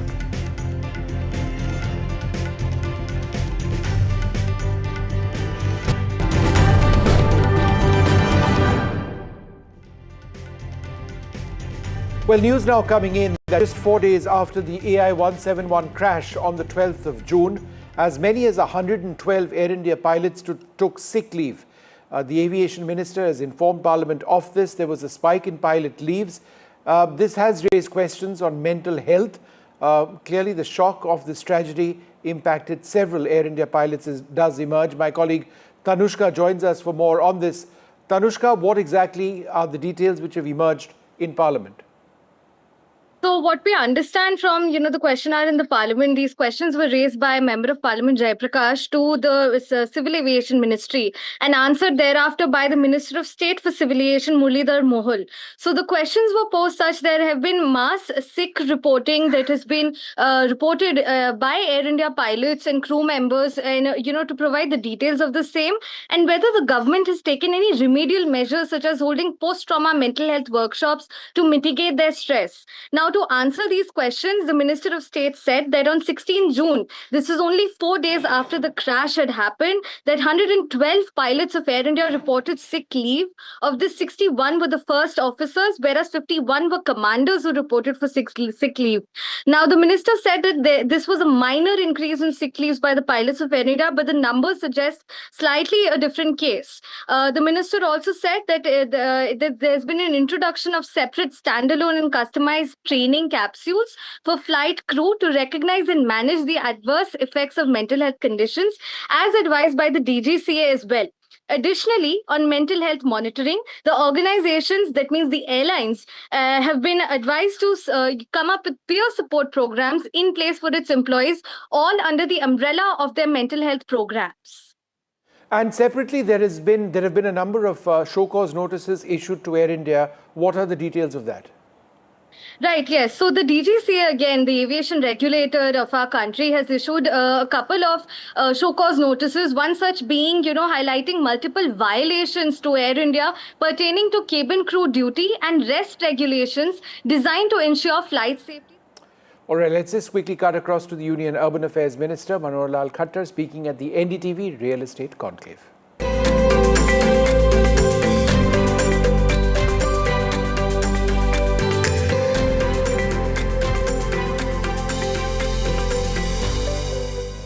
NDTV के सभी हमारे मित्र हैं, उनको बहुत बहुत इस बात का आभार प्रकट करता हूं और जो लोग यहाँ उपस्थित हुए हैं उनका सबका आभार, उनका स्वागत, उनका अभिनंदन। मित्रों, शहरी विकास मंत्री के नाते से मुझे लगभग 1 वर्ष का कार्यकाल ये पूरा हुआ है। इस समय पर इस प्रकार के सेमिनार में आकर के आपके सामने अपने विषय को रखने में मुझे भी अपना सौभाग्य महसूस हो रहा है कि कम से कम मेरे काम का मूल्यांकन आप ज़रूर कर पाएंगे कि किस प्रकार से हम सोच रहे हैं, कैसे कर रहे हैं। और इतना ही नहीं, बल्कि उसके बाद आप लोगों की ओर से जो भी अमूल्य सुझाव हमको मिलेंगे, because you are also the pioneer of the this sector, तो आपके सुझाव मेरे से ज़्यादा होंगे।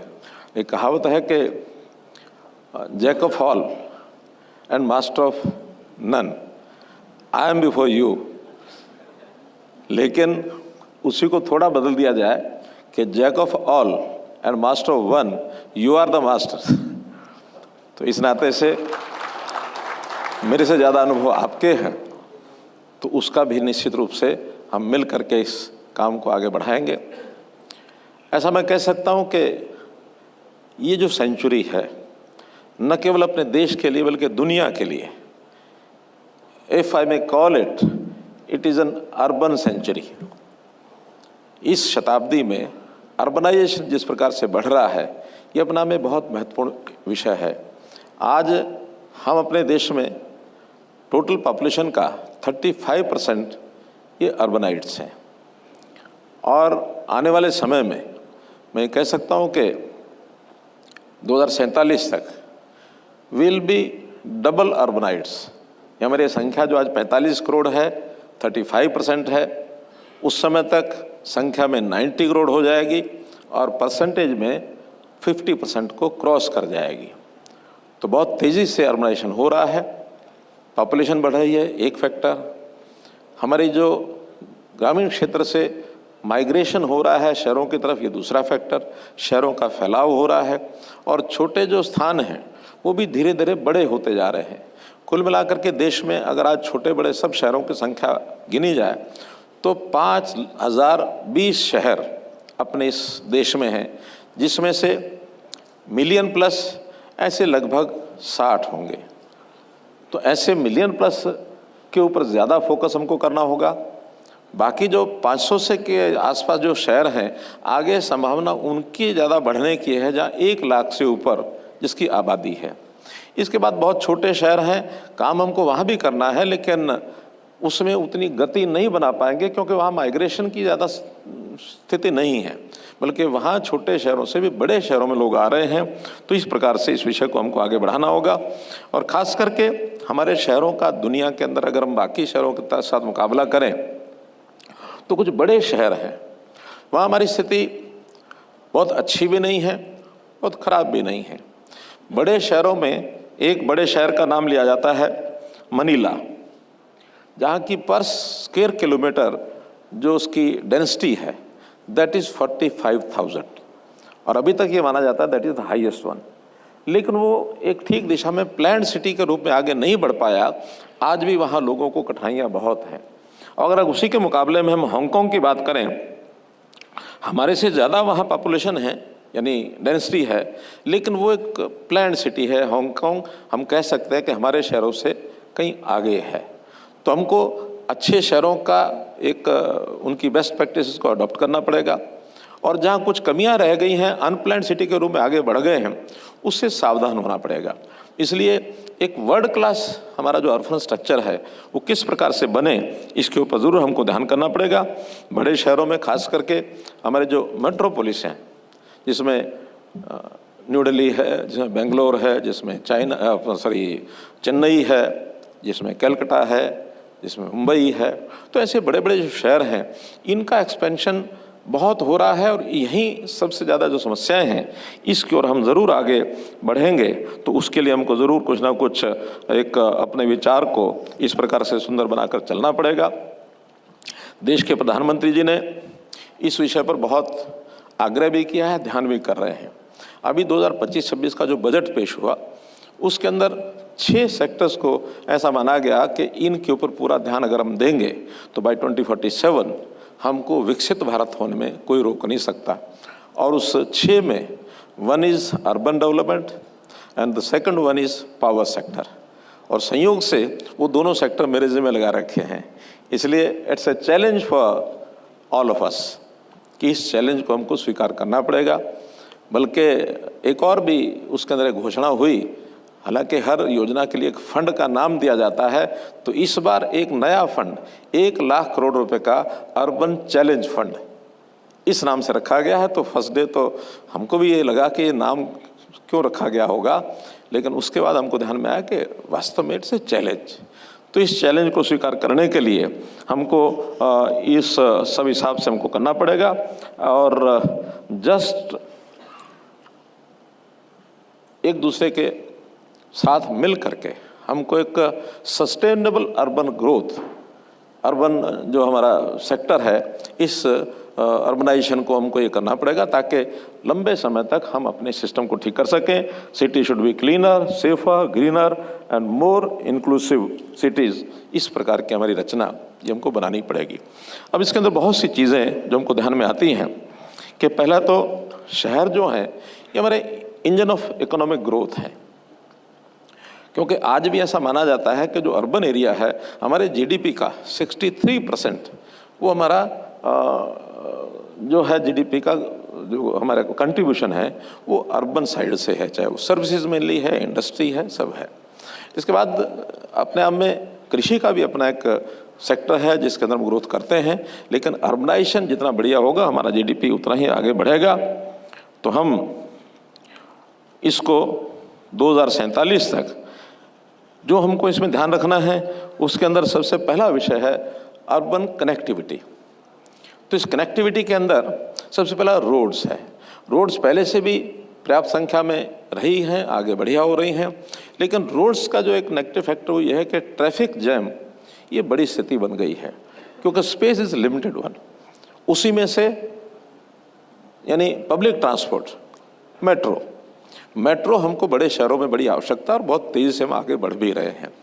मेट्रो का अगर फिगर्स भी आपको मैं बताऊं, वैसे इसकी जानकारी आपको सबको होनी ही चाहिए कि मेट्रोज़ का एक्सपेंशन हमने 20 वर्ष में 2005 से आज 2025 जिस स्पीड से किया है, इस स्पीड से और किसी देश ने नहीं किया।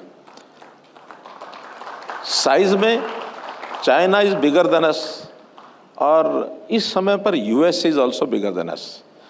आंकड़े 8000 किलोमीटर का मेट्रो चाइना में है, 1300 किलोमीटर इस समय यूएसए में है, और हमने 1056 करोड़ को 1056 किलोमीटर तक हम टच कर गए हैं मेट्रो एंड आरटीएस।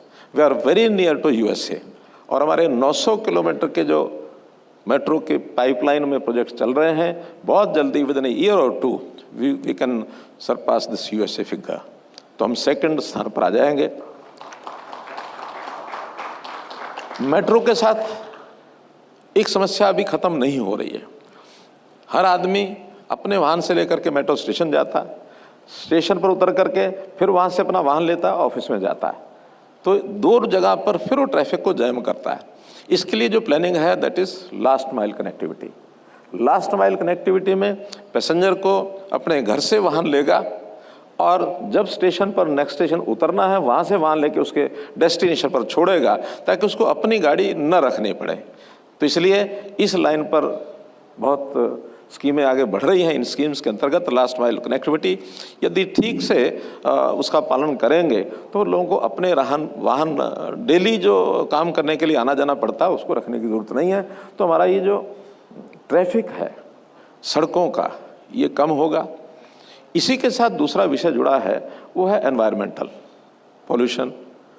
आज हम देखते हैं कि देश और दुनिया में कार्बन डाइऑक्साइड एमिशन को कैसे कम किया जाए, कैसे ई मोबिलिटी के ऊपर हम आए, तो उसका भी लाभ हमको मिलेगा कि जितने वाहन ट्रैफिक कम होगा तो हमारा पोल्यूशन कम होगा, हमारा पर्यावरण अच्छा होगा, हमारा कार्बन डाइऑक्साइड एमिशन समाप्त होगा। तो इस आधार पर भी चीज़ें आगे बढ़ रही, योजना बन रही है।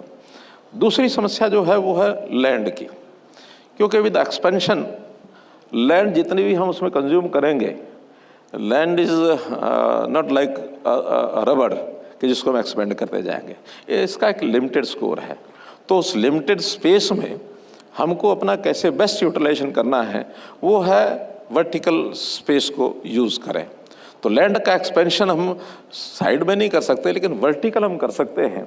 इसके लिए बहुत शहरों ने टीओडी पॉलिसी को प्राप्त किया है, यानी ट्रांजिट ओरिएंटेड डेवलपमेंट, कि मेट्रो के साथ ही हम मल्टी स्टोरी 500-600 भी हम ये अपना FCR ये देने के लिए तैयार हुए हैं। दुनिया के कुछ देश ऐसे हैं अनलिमिटेड FSI है कि आप जितना मर्जी ऊंचा बना लो, लेकिन अपने देश में भी ऐसी स्थिति नहीं है, क्योंकि उसके लिए सर्विसेज वो भी सब उपलब्ध करानी पड़ती हैं।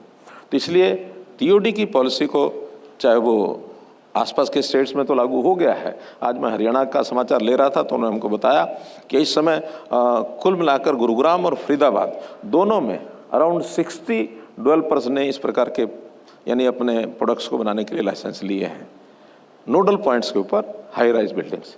दिल्ली की भी बहुत जल्दी ये पॉलिसी हम लेकर के आ रहे हैं ताकि ये कंजेशन किसी तरीके से हम कम कर सकें, हाई राइज बिल्डिंग ले सकें। और हाई राइज बिल्डिंग की कनेक्टिविटी सीधी मेट्रो के ऊपर डायरेक्ट रोड पर भी आने की आवश्यकता नहीं है। हैंगिंग जिसको कहना चाहिए एक रास्ते बने ताकि वहीं से अपना स्टेशन पर सीधे आए, स्टेशन पर जाए। तीसरा चैलेंज है स्वच्छता का।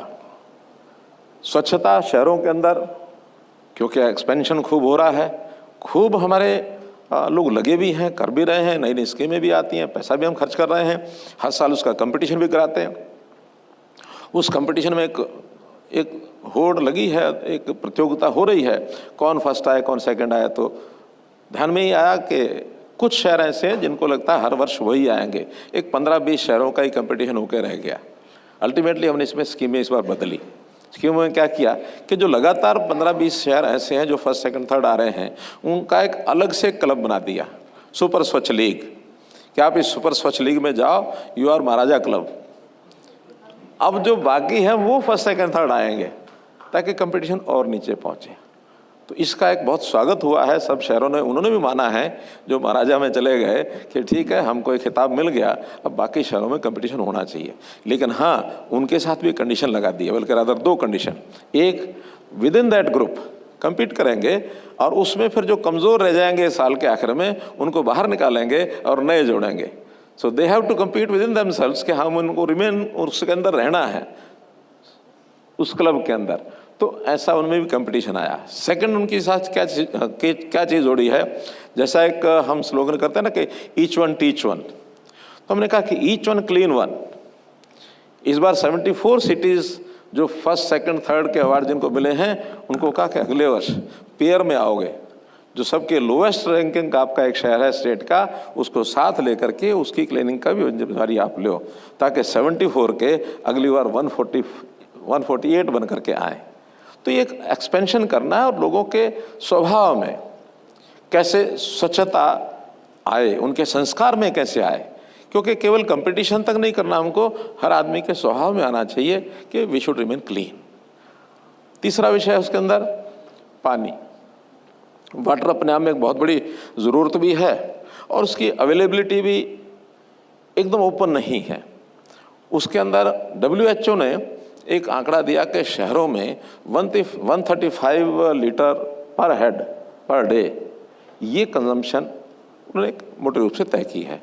ये ठीक है कि बहुत अच्छी कॉलोनीज ऐसी हैं वहाँ 200 लीटर भी उपयोग कर रहे हैं, कुछ ऐसे हैं जो 80 लीटर में उनको मिलता नहीं है। तो हमारे यहाँ देश में एवरेज अभी जो बड़े शहर हैं उसमें 100 लीटर अप्रोक्सीमेट 100 लीटर पर हेड पर डे ये खपत हो रही है, इतना सप्लाई हो रहा है। इसको हमको 135 तक लेके जाना है। तो उसको कैसे लेकर के जाना है, फिर उसमें एक ही रास्ता बचता है, पोर्टेबल वाटर जितना है उतना ही है, ज़्यादा नहीं हो सकता। दूसरा विषय है ग्राउंड वाटर। ग्राउंड वाटर की भी एक लिमिटेशन है, बहुत ज़्यादा हम उसको एक्सट्रैक्ट नहीं कर सकते। तो थर्ड विषय है कि जो हमारा पानी हम यूज़ कर रहे हैं उस यूज़ किए पानी को प्रोसेस करना और उसको रीयूज़ करना। तो ये एक विषय भी धीरे धीरे आगे बढ़ते हुए लोगों में ले जाना पड़ेगा और हर प्रकार के नए जितने भी हमारे प्रोडक्ट्स हैं उसके अंदर इसको बाध्य करना कि इन चीज़ों का ज़ीरो डिस्चार्ज ऑफ वाटर, इस सिस्टम पर हमको सबको भी लेकर के जाना होगा। रेदर 3R जो पॉलिसी है कि सबसे पहले तो इसका रिडक्शन करो, यूज़ कैसे रिड्यूस कर सकें, एक उसका भी बहुत फिजूल खर्ची ना हो, और दूसरा उसको रिसाइकल करना, फिर उसको रीयूज़ करना। तो तीनों चीज़ों 3R की एक सिस्टम से हमको चलना पड़ेगा।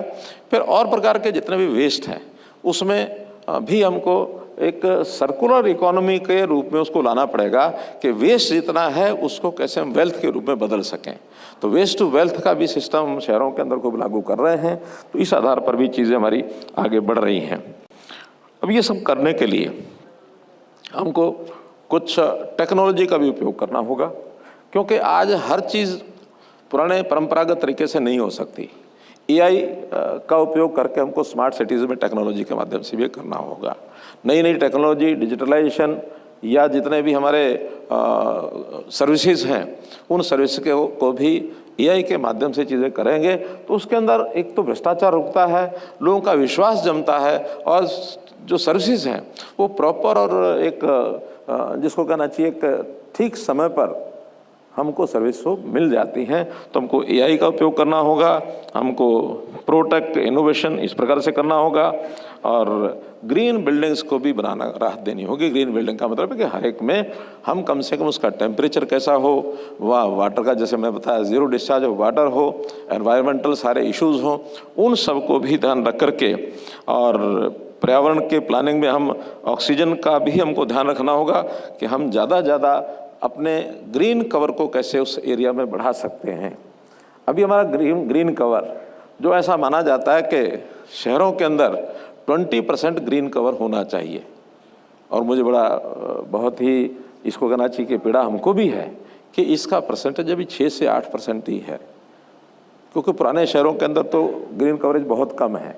अब नए शहरों में थोड़ा ध्यान होने लग गया है, कुछ हमारे ऑर्गेनाइजेशंस हैं वो उस पर ध्यान रखती हैं और थोड़ा ध्यान रखने में कोर्ट्स भी हमारा सहयोग करते हैं। कोर्ट्स में बहुत लोगों ने, बहुत हमारे NGOs, बहुत हमारे जो इस प्रकार के लोग हैं जो कोर्ट्स का भी मदद लेकर के डायरेक्शन दिलवाते हैं, उससे भी कंट्रोल हो रहा है। तो हमको ये सब करना पड़ेगा। फिर हमारी पावर, एनर्जी, ये भी आज हम शहर कितने बना लें कि विदाउट पावर शहरों की सस्टेनेबिलिटी ये मुझे नहीं लगता कि हम उसको आगे बढ़ा पाएंगे। और पावर में एनर्जी कंजर्वेशन, एनर्जी एफिशिएंसी, ये दोनों लेके आने पड़ेंगे। उसके अंदर पिछले दिनों में आपको ध्यान में होगा कि मैंने एक स्टेटमेंट दिया था कि आजकल लोग पावर का इस्तेमाल करते समय जो गर्मियों में एसी चलाते हैं, तो एक डिग्री तक तो ठीक है हमारा कंफर्टेबल लाइफ हो, लेकिन बहुत लोग ऐसे हैं उसको एक लिमिट से नीचे ला करके 20 डिग्री से भी नीचे 16-18 ला कर और फिर सोते हैं और ऊपर रजाई ओढ़ लेते हैं। करते हैं कि नहीं ऐसे कुछ लोग? बहुत करते हैं। अच्छा, हम में से कौन कौन ऐसा है जो रजाई ओढ़ के सोता होगा रात को? ऐसा 1 2 3 ऑन करते हैं 15 16 18 डिग्री। और जिसको ये लगता है कि हाँ ठीक है 20 से 28 वाली बात का पालन कराना चाहिए, वो कौन कौन है अपने में? Very good, very nice, thank you कि आप लोगों ने इस पर एक सहमति दी है। वरना कुछ लोगों ने उसमें आलोचना करनी शुरू कर दी थी क्या कि हमारे घर का भी, उसमें भी आप हस्तक्षेप करोगे, हमारे बेडरूम में घुसोगे, अब इस प्रकार की बातें कहने लग गए थे। लेकिन हम कहते हैं कि हमारा घर, यानी हम छोटे घर की चिंता ना करें कि कुछ लोगों को साधन संपन्न है तो उसको जो मर्जी करने दिया जाए और गरीब आदमी बेचारा गर्मी में उसके फैन भी ना लग सके और वो चला ना सके। हमको एक कल्पना ये करनी होगी कि पूरा देश मेरा घर है। मुझे अपने देश के सब लोगों की चिंता करनी होगी। जहाँ पावर हमारी अभी नहीं पहुँच पा रही है उनको भी पहुँचानी है। पावर के हमारे जितने और आगे उपयोग हैं, हमें हमारी इंडस्ट्री में हमको बहुत पावर चाहिए, हमारे कमर्शलाइजेशन के अंदर भी पावर चाहिए, हमारे डेली लाइफ के अंदर कितने भी अप्लायंसेस हैं जिसके अंदर हमको पावर चाहिए। तो ये पावर का उपयोग करना सबको है, सारी चीज़ें मिलेंगी, लेकिन फिजूल खर्ची न हो, इस ओर हमको आगे बढ़ना पड़ेगा। और ये जो आगे चल करके इस प्रकार का, और बहुत देशों ने कर भी लिया है, बहुत देश ऐसे हैं। अब जापान के अंदर 26-27 डिग्री से नीचे वो टेम्परेचर नहीं आता उनका, इटली में 23 डिग्री से नीचे नहीं आता है। तो इस प्रकार से बहुत देशों ने जो किया है तो कुछ सोच समझ के किया होगा, हमको भी सोच समझ के इसको करना होगा। स्वच्छता का जैसे मैंने बताया, उसमें बहुत से प्रोसेसिंग प्लांट्स हैं, बहुत बड़े ये विषय हैं, क्योंकि पहले तो सब गंदगी जो भी होती थी उसका जो भी कोई सिस्टम होता था वो शहर के बाहर, गांव के बाहर जा कर के लोग कर लेते थे। लेकिन अब आबादी बढ़ गई है, बाहर जगह होती नहीं है। देश के प्रधानमंत्री जी ने 15 अगस्त 2014 में जो एक ODF की बात की थी, अब ODF की बात जब की थी तो बहुत लोगों ने प्रधानमंत्री जी के बारे में ये कहा कि ये विषय देश का प्रधानमंत्री लाल किले से कहेगा, ये कोई इश्यू था क्या?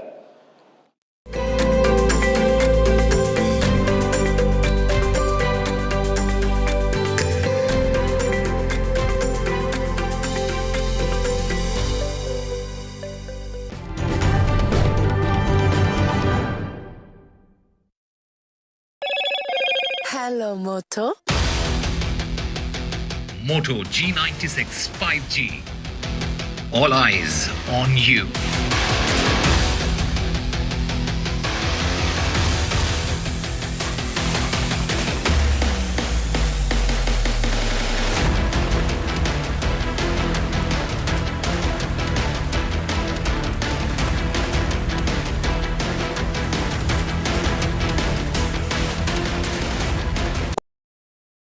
जनता के पास सवाल ही सवाल है, जवाब ढूंढने को वो देखती है न्यूज़, और देखती है यहाँ तो सवालों का मायाजाल है। ऊपर से ये अलग फाइट, कोई पूरा लेफ्ट तो कोई पूरा राइट है, बीच में मुद्दे के साथ कौन है, जनता को जवाब चाहिए।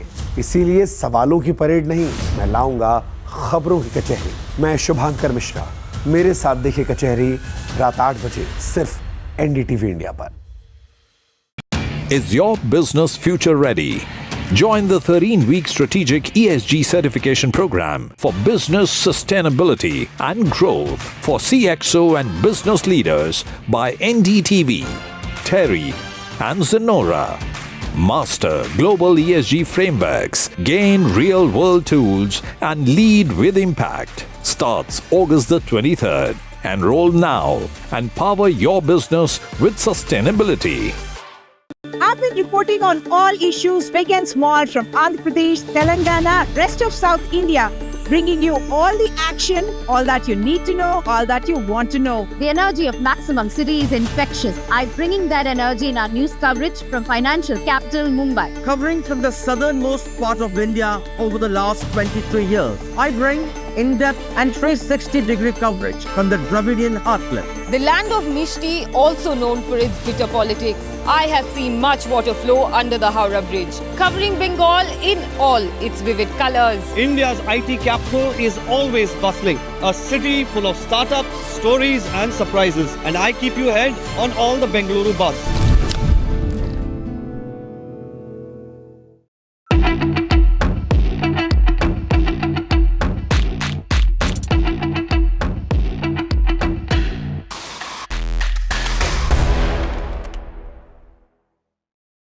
But I'd like to start this off by asking you, Vishnu, what you think about the whole question of India not having stealth fighters right now. It's a huge Everyone's problem. trying to sell them to us as well. It's a huge problem, Shiv. Let's face it, in as much as we love the Rafale aircraft and the Indian Air Force is completely vouching for it, perhaps they'd like more than 100 more. The Indian Navy has just gotten into an order for 26 Rafale M aircraft. There is a generation gap between the Rafale and the stealth. There is a good reason why a stealth platform is called a 5th generation aircraft and a Rafale is a 4th or 4.5 generation aircraft, and that is low observability. So in as much as the Rafale has brilliant sensors, both in terms of its radar, its defensive suite, its electronic warfare suite, its towed array decoy system, it is not typically a low observability platform in quite the same manner in which a stealth aircraft is. Its design form is different. And therefore, if Pakistan does have low observable aircraft, which would be the J-35, in fact, the first ones might even start entering service or coming into the PAF ahead of entering service at some time this year, then India is in trouble. So Why? this year? Wow. Yeah. Okay. The first could actually start coming in this year. They're really pushing for it. And they've gotten apparently into some agreement with the Chinese to ensure that the funding is done on very loose and terms favorable to Pakistan, as has been in the case in the past. If Pakistan starts acquiring low platforms which are low observable, in other words, stealth platforms, then that's an additional headache for the Indian Air Force, because tracking stealth aircraft requires a certain specialization. It's much more difficult. The time that you have to actually engage a potential stealth target is reduced greatly, and therefore, it's a problem.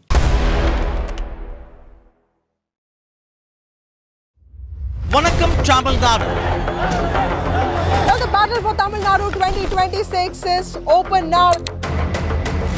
After Chief Minister Stalin rolls up his sleeves and Vijay steps in as a star challenger. This is a mass gathering, not for cash. Meanwhile, a former Chief Minister, Edapadi Palanisamy, begins his fight back. The big Prime Minister Modi meets the British Prime Minister Keir Starmer. They have signed the historic trade deal between India and the United Kingdom. 112 Air India pilots took sick leave 4 days after the AI-171 crash. A spike in pilot leaves. The Aviation Minister informs Parliament. Serious questions on mental health are now being raised. The Director General of Civil Aviation issues 4 show cause notices to Air India. The notices are over multiple violations believed to be over flight duty time limitations, in other words, crew rest periods. A massive row over the Bihar voter list, disruptions from Parliament to Bihar. The leader of the opposition, Rahul Gandhi, says the Election Commission will not get away with this. The BJP hits back and says the opposition is desperate.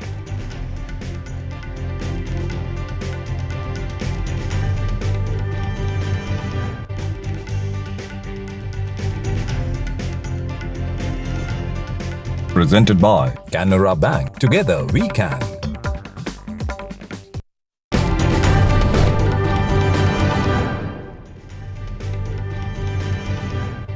Well, some details coming in on what happened in Air India after the AI-171 crash. As many as 112 pilots took sick leave just 4 days after the crash.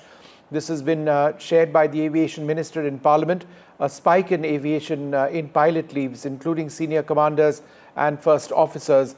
Mental health squarely back in focus. Joining us now for more on this, Dr. Deepak Raheja. He's the Director and Chief Psychiatrist at Hope Care India, and Vipul Saxena, the aviation expert.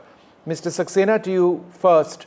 I mean, everybody would be shaken up, we all are, by what happened in AI-171. But if you have 112 pilots, for one reason or the other, calling in sick just 4 days after a crash like this, Does it not reflect a lack of confidence among the workers in the airline, the pilots in the airline, and some aspect of the company itself? Yeah, so first let me inform you that I am not only ex-pilot and aeronautical engineer, but I am also PhD in organization behavior. And for the last 25 years, after my 15 years career in defense, I have been working as a president HR in most of the top companies of India, having global exposure. And I have dealt with this kind of situation. The doctor on panel will agree with me. There's something called PTSD, post-trauma stress disorder, which happens when this kind of situation happens, or people who face earthquakes, or people who face war, the prolonged wars. I've seen it actually happening in Libya. So what I'm saying is that this area remains unattended by somewhere by the industry and also by our regulator. Now, if I talk about ICAO does not have any kind of mandate on this. They have not issued any kind of guidelines on this, and they left it to the local regulator because health and hygiene is within their purview. Like FAA has issued several times guidelines on this PTSD, and it keeps changing as per situation, as per the events. So I think somewhere I would request DGCA to look into this matter, especially when DGCA already has one Group Captain Murtaza, who is an ex-Air Force aviation medical specialist on board. I'm sure he'll be able to do a good justice with this, to study this case and issue certain guidelines. And In FAA fact, guidelines regularly have does. been issued. What the minister has actually said in Parliament is that there is an introduction of a separate standalone and customized training capsule for flight crew or air traffic controllers to recognize and manage adverse effects of mental health conditions as advised by the regulator to all airlines. Additionally, there's mental health monitoring. The organizations, scheduled and non-flight operators, have also been advised to have a peer support program in place for employees. But before I go across to Dr. Raheja, Vipul Saxena, I think the larger question is this. If you've got pilots who are stressed out, who are tense, and who are in charge of flying you as part of their jobs, then what are people in this country, what are travelers in this country expected to believe? We'll come back to him in just a moment from now. Dr. Raheja, would you like to take any aspect of this? I think rather than seeing this as an act of irresponsibility, why can't we see this as a cry for help from the Yes, I pilot? agree completely. They are humans too, and if it's shocking for the entire nation, if it's disturbing for all of us, why can't it be disturbing for the pilots too? So like Vipul was mentioning, they also go through vicarious stress. They also go through it's like a psychological earthquake. And as much as you and I are worried for our safety and the safety of family who flies, they are also worried for their own safety. They are worried for safety of their families, and they're expected to be and behave like emotional divas, pretty much like celebrities, pretty much like Bollywood, where they might be going through whatever aspects of trauma, but the image they are expected to portray is of an emotional diva, that they are all in control.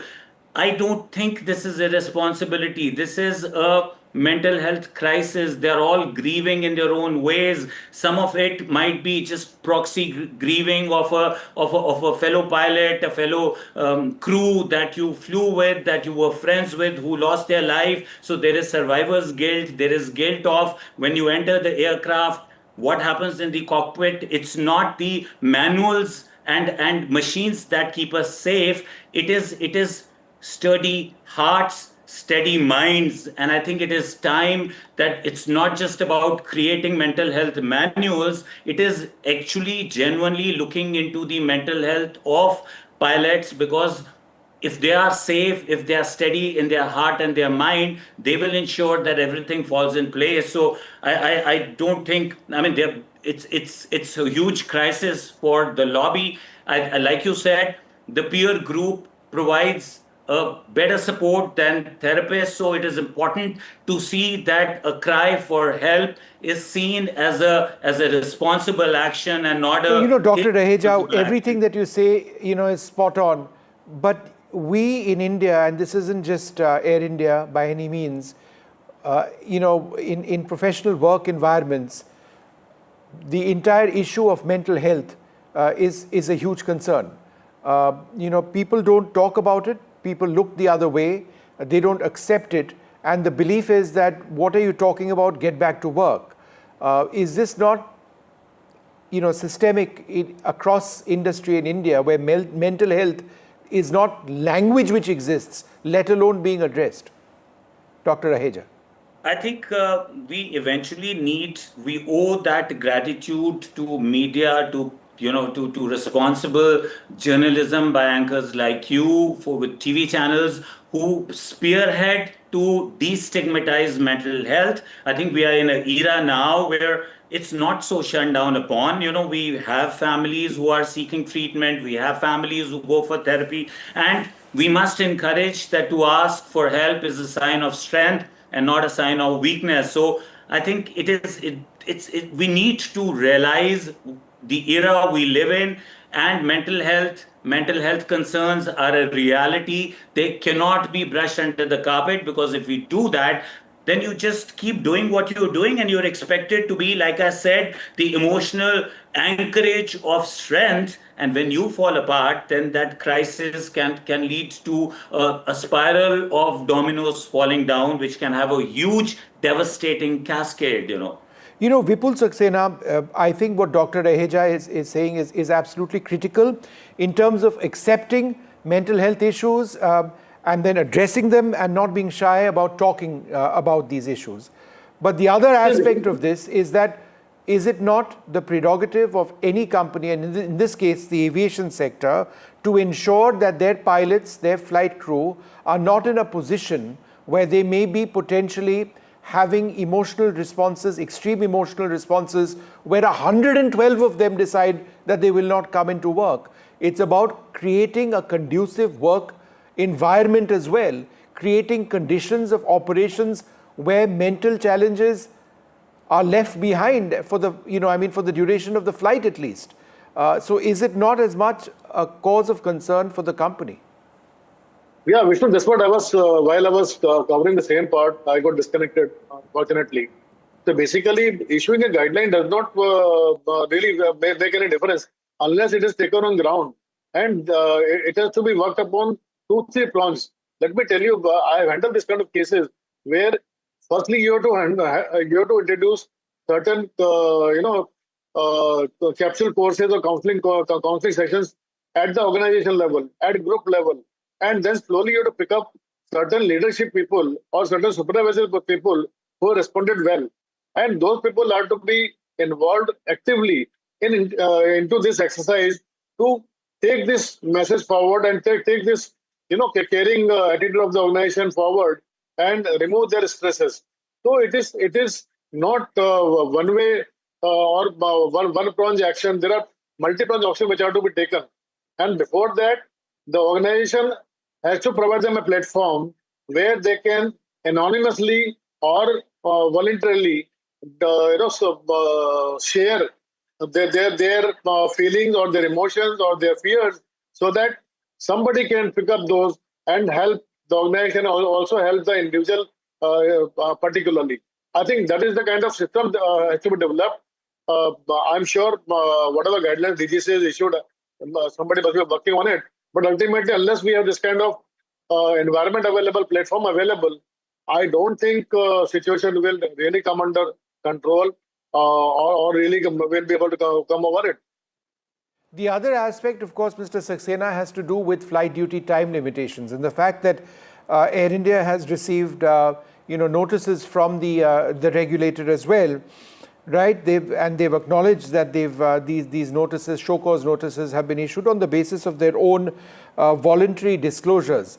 But the fact of the matter is, if you have an airline or any airline which is not respecting flight duty time limitations, where you've got pilots and crew members flying for hours longer than they should, despite clearly specified laws, right, which say otherwise, then you are asking for trouble.